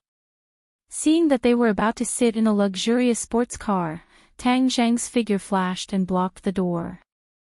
"Dingdang, you can be angry with me, but I will not watch as you walk further and further down the wrong path," Tang Zheng resolutely and decisively said. As his voice fell, his hand reached out to grab Song Yu. Song Yu slid back and dodged his attack. Tang Zheng's eyes opened wide in shock as Song Yu easily dodged his attack. This did not make sense. Song Yu was the young master of the Song family, so of course he was not someone who would accidentally injure his abdominal muscles. But in Tang Zheng's impression, his strength was not very high. "Tang Zheng, you really want to make a move?" Song Yu's face sank as he asked. If you dare to have any ideas about Ding Dang, then I will dare to make a move against you. Tang Zhang's killing intent soared. The two of them were already enemies, so why would there be any taboo? Humph, do you really think that you can run amok in Beijing and do whatever you want? We have minded our own business, but you have crossed the line, so don't blame me for being impolite. Ah, good, then I'll see how impolite you are. Ding Dang, get in the car, let's go. Song Yu did not back down at all and directly opened the car door. Yi Ding Dang coldly looked at Tang Zheng and said, Tang Zheng, this is my business, so there is no need for you to bother yourself. Moreover, I don't need you to tell me what to do in my life, so please move aside. Her cold attitude made Tang Zheng speechless. Did you hear that? Move aside. Song Yu reprimanded. Tang Zheng angrily glared at him as his knuckles cracked. He wanted to punch Song Yu's handsome face until it split open, but when he saw Yi Ding Dang get into the car without looking back, his anger and strength was like a deflated balloon that disappeared into thin air. A deep sense of helplessness filled his heart. Her attitude was already so clear. Could it be that he really had to pester her? That was not his style. He really wanted to fiercely beat up Song Yu, but what use would that be? The one who would lose face was Yi Ding Dang. The bigger the momentum, the more people would criticize her behind her back. Song Yu proudly glanced at Tang Zheng and helped Yi Ding Dang close the car like a gentleman. Then he got in the car and left. Only Tang Zheng was left standing there like a puppet.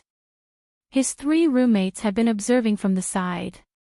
Their nerves were tense to the extreme. They were deeply afraid that Tang Zheng would directly make a move. Seeing his dazed appearance, the three of them quickly gathered around and said, Lao San, let's go and drink. Tang Zheng took a deep breath and suppressed the thousands of thoughts in his heart. He roared, drink. That night, Tang Zheng was dead drunk.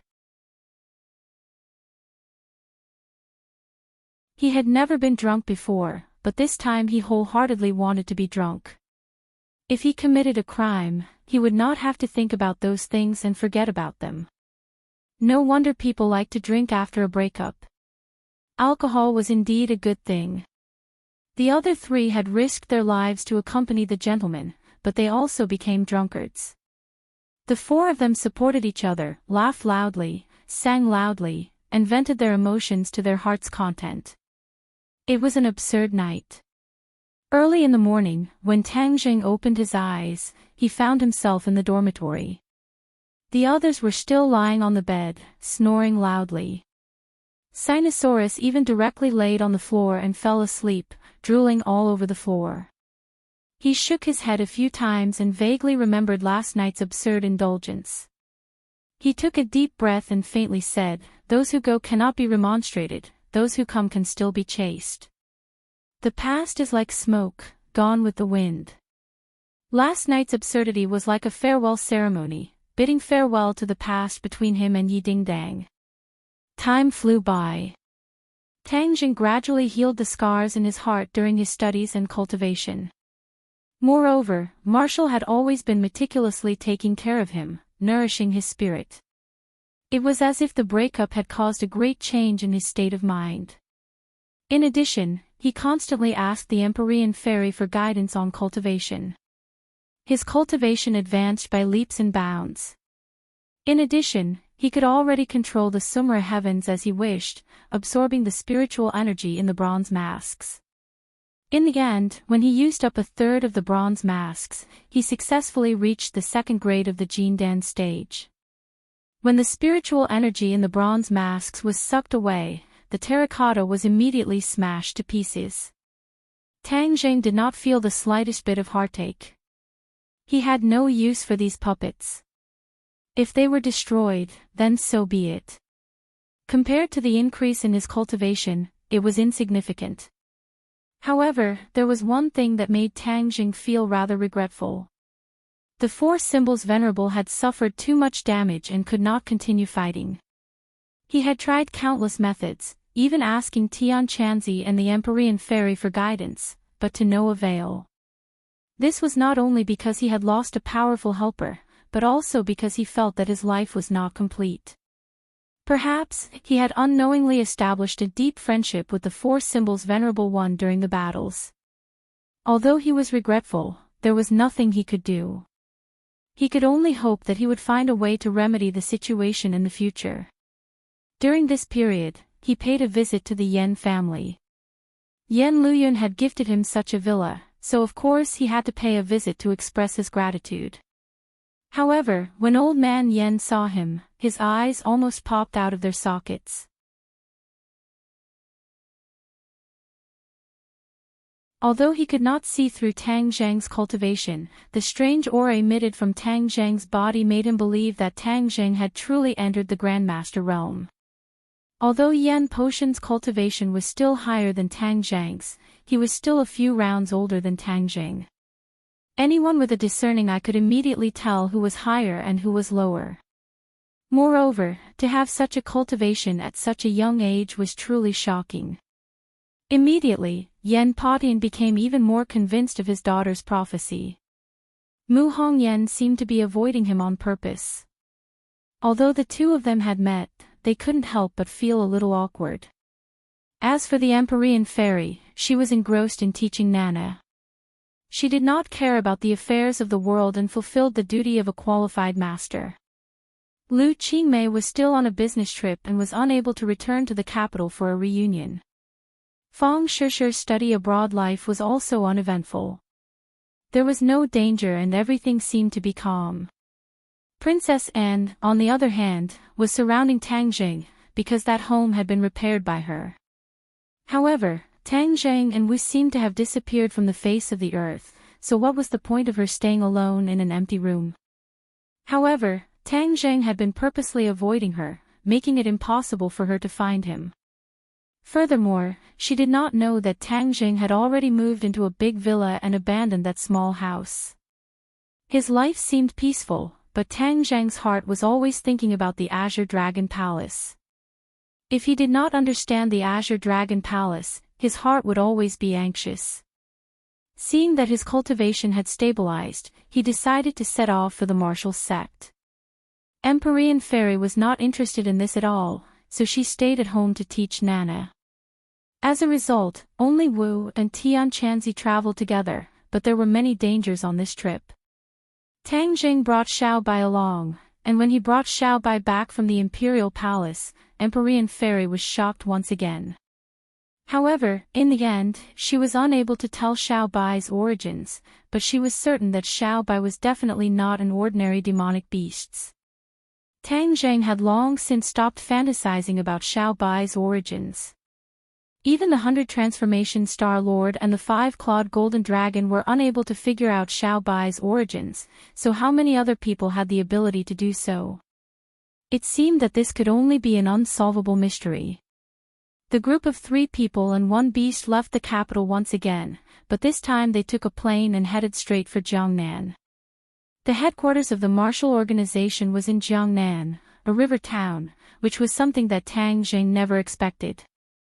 Jiangnan had always been a rich and populous place, and the population was not small. Was the martial organization not afraid of being exposed by choosing this place? After getting off the plane and looking at the scenery that was completely different from the capital, they couldn't help but feel relaxed and happy. The 3 of them were not in a hurry to travel. They found a hotel to rest for the night and recuperated. Then, they rented a car and drove towards their destination. The car left the big city and arrived at a small mountain path. The beautiful scenery of Jiangnan's water town greeted them. After a long journey of 1 day and 1 night, the few of them arrived in front of a mountain range. There was no road in front of them, so they could only abandon the car and walk on foot. For the 3 of them, walking on the steep mountain road was like walking on flat ground. They could only hear the sound of the wind brushing past them. Wu walked at the front. Suddenly, she stopped and looked up warily. "What's wrong?" Tang Zheng asked. "There's an ambush ahead." Tian Chanzi also nodded. Indeed, but there aren't many people, so it shouldn't be a problem. Whiz. With that, he turned into an afterimage and disappeared. Not long later, he walked back with 2 people in his hands and casually threw them at Wu's feet. Wu's expression was complicated. These people were originally from the same sect as her, but now they had become enemies. Are the great clan elder and second clan elder in the martial sect? Wu asked. The 2 captives did not even understand the situation before they lost the ability to resist. When they saw Wu, their expressions changed and they exclaimed, "Wu, it's you. You actually brought outsiders to the martial sect, you traitor." Wu coldly snorted and said, "I am no longer a member of the martial sect, so how can I be a traitor? Moreover, you have betrayed the sect master and colluded with the elders. You are the real traitors, betraying the sect master. We are following the old sect master's wishes, not traitors." The 2 of them flatly denied. Wu was too lazy to talk nonsense with them and asked, "Are the 2 elders in the martial sect?" "Of course." "Humph, do you still want to find the elders? You are courting death," the 2 of them disdainfully said. Wu's 2 hand blades chopped at each other's necks, and the 2 of them directly fell limply and fainted. Continue forward. The martial sect has a sentry every 3 steps and a sentry every 5 steps. The defense is very tight. We can only force our way in," Wu said worriedly. Tian Chanzi did not mind and laughed. "This level of defense is only a threat to ordinary people. To us, it is nothing to be afraid of." Whiz. Just as he finished speaking, the sound of something tearing through the air came from afar. It was as if something had pierced through the air and turned into an ear-piercing whistle as it flew over. The 3 of them raised their heads and saw a huge arrow shooting over. This arrow was 3 meters long and looked like a long hair. The arrow shone with a cold light and released a strong killing intent.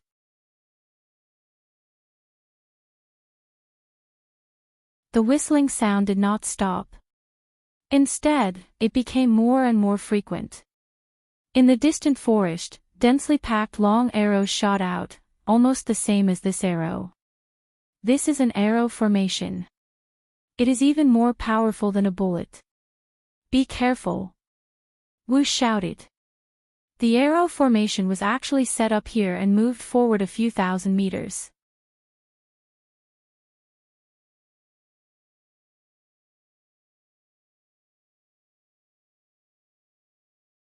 Chapter 751. Arrow Formation. Tian Chanzi curled his lips in disdain. "Let me see how powerful it is." His finger pointed forward, coincidentally hitting the arrowhead of the flying arrow. The arrow's attack came to an abrupt stop, and then it quickly cracked at a speed visible to the naked eye. In the end, it turned into wood shavings, and the arrowhead melted, turning into a pool of molten iron. However, the arrows behind him also shot over. Tang Jing turned into a shadow and went up to meet them. The War Soul sword slashed down, and the sword light soared into the sky. Boom! The violent sword chi with an unstoppable force caused the flying arrows to collapse, and all the flying arrows fell to the ground with a crackling sound. Seeing this scene, Marshall's eyelids twitched. Although she already knew that Tang Zheng's cultivation had improved by a lot, she never thought that he would be so powerful. Tian Chanzi nodded his head in satisfaction. "Not bad. Have you experienced the mysteries of the Aura's core stage?" Tang Zheng nodded his head in joy. After this attack, the true qi in his body continued to flow endlessly, giving him a feeling that his true qi was inexhaustible. He believed that even if there were a few more waves of arrows, he would be able to easily resolve them. As if to make his wish come true, an even more mournful howl came from the depths of the forest, like rolling thunder. Tang Zheng took a deep breath. Holding the War Soul sword with both hands, he roared loudly, his voice shaking the surroundings. Puff! The sword chi turned into a gust of wind and blew out. Kacha, kacha, kacha. A series of ear-piercing breaking sounds resounded through the clouds. Not only were the flying arrows broken into two, even the forest seemed to have been struck by a typhoon, breaking apart and even uprooting itself. Marshall could not help but open her mouth wide and exclaim, "Is the Aura's core stage so powerful?" Although she had seen the strength of the Grandmaster stage since she was young, seeing the power of Tang Zhang's move with her own eyes still made her heart surge. Tang Zhang was a little proud. This was the first time he had used his strength after breaking through to the Aura's core stage, and the power was a little beyond his expectations. His heart was in turmoil. He thought to himself that although the Jindan stage and the Enidia stage were only one stage apart, the difference in their strength was like heaven and earth. As if seeing through his thoughts, Tian Chanzi explained, "Once the gold core is formed, the comprehensive strength of the practitioner will have a qualitative leap, just like the Xiantian realm and the Grandmaster realm of warriors.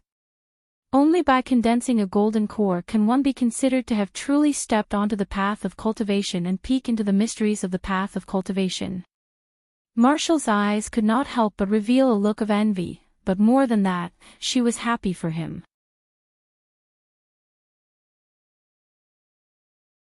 The stronger her beloved was, the more honor she would feel. However, there was also a trace of disappointment in the depths of her heart. The gap between her and Tang Jing was getting bigger and bigger, which made her feel an inexplicable strong pressure. "It seems that the arrow formation has been destroyed by you," Tian Chanzi said as he looked into the distance. Marshall added, "There are traps at every step in the martial organization, and it is hard to guard against them. Since they have already been alerted, the front will definitely be more dangerous, so it is better to be careful." Tang Jing took the lead and said, "Even if it is a dragon's lair or a tiger's den, we still have to charge through. Since we have already been exposed, we might as well cut the Gordian knot and rush through." The three of them hit it off. Their figures flashed, and in an instant, they rushed through the forest. Along the way, they could clearly see the power of Tang Zhang's sword.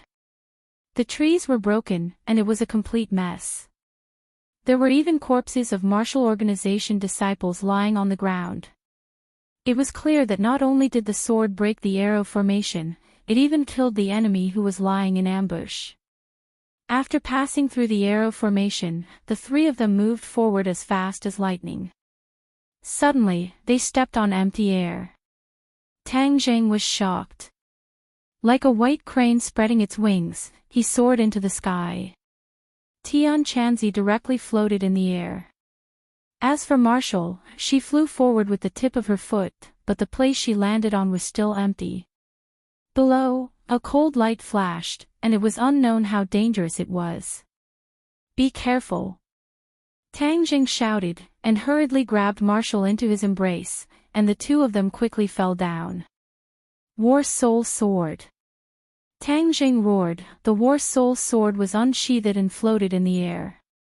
Tang Jing stood on top of the War Soul Sword, turned into a ray of light, and directly passed through the trap.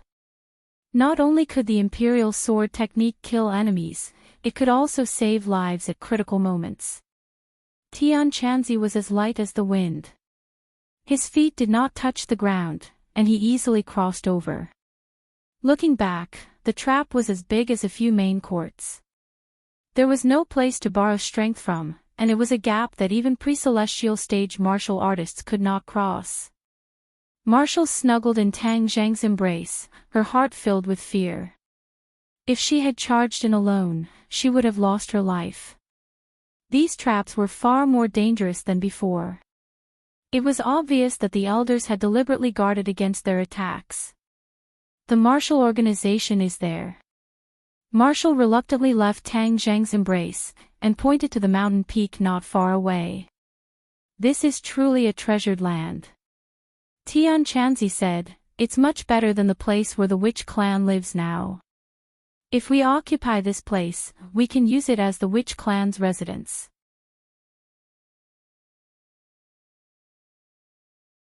Tang Zhang's heart moved. This was indeed a method. The existence of the witch clan was no longer a secret. Moreover, his relationship with the authorities was also in the honeymoon period.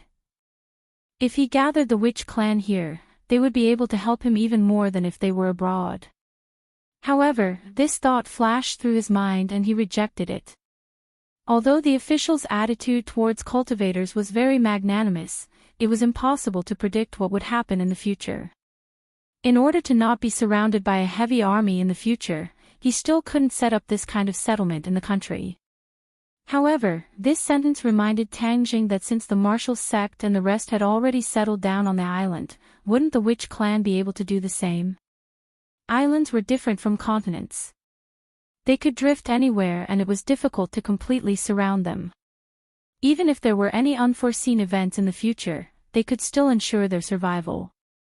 This was even more reliable than letting the witch clan stay abroad. What are you thinking about? Marshall sensed his abnormality and asked. Tang Jing regained his senses and shook his head slightly.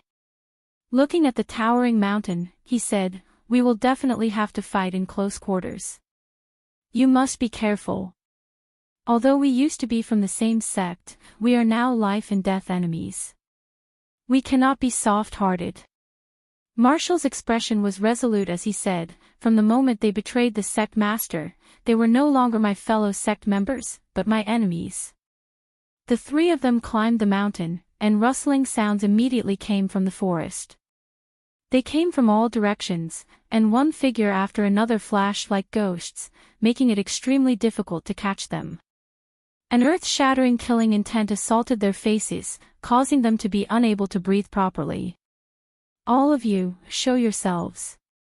Tian Chanzi roared, and with a slash of his hand, an endless amount of sword chi appeared, and the forest in front of him was cut in half.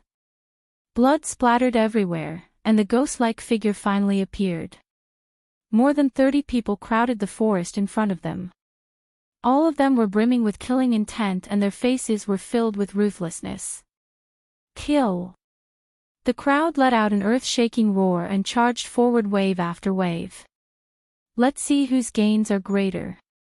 Tian Chanzi laughed coldly, and rushed into the crowd like a whirlwind. His finger pointed at each of their foreheads, and bloody holes appeared one after another, instantly killing them. Tang Zhang's war soul sword light shone brightly. Wherever the sword light passed, there would be casualties, and its lethality was astonishing. Marshall's cultivation was slightly higher than these people, but he did not have an absolute advantage. Clenching his teeth, he used the fire nether divine palm, branding many of them with palm prints.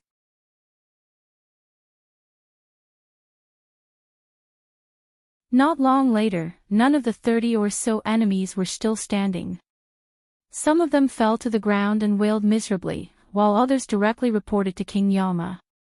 Tian Chanzi glanced at Tang Jing complacently, and said, "You still need to practice more." This time, Tian Chanzi killed even more enemies. Of course, this was only natural and not surprising.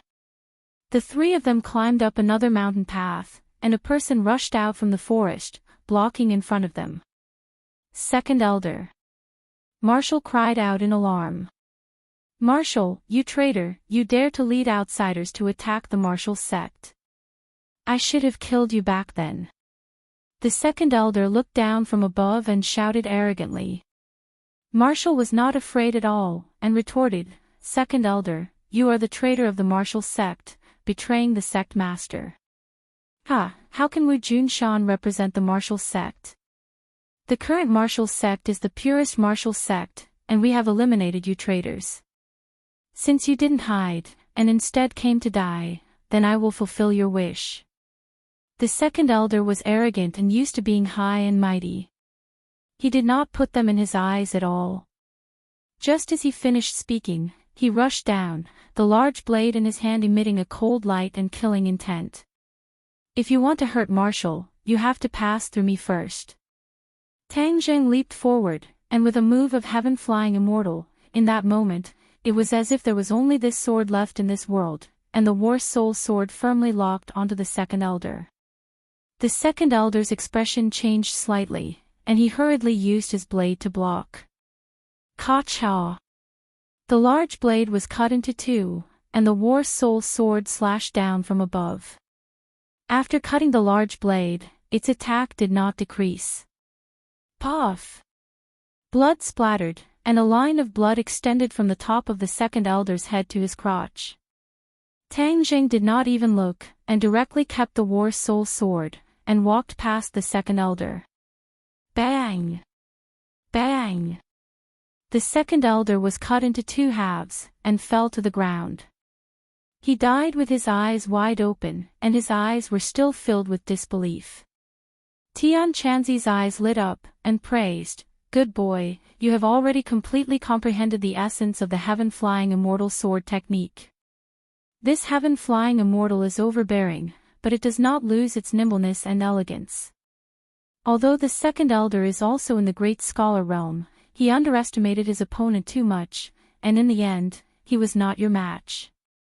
Marshall was dumbstruck, as if he had turned into a puppet, and said blankly, "The second elder died just like that, and he couldn't even withstand a single move from Tang Jing. Little girl, now you know how powerful cultivators are. The further you go, the greater the gap between cultivators and martial artists. Cultivators have too many abilities, and are not something that martial artists can compare to," Tian Chanzi said proudly.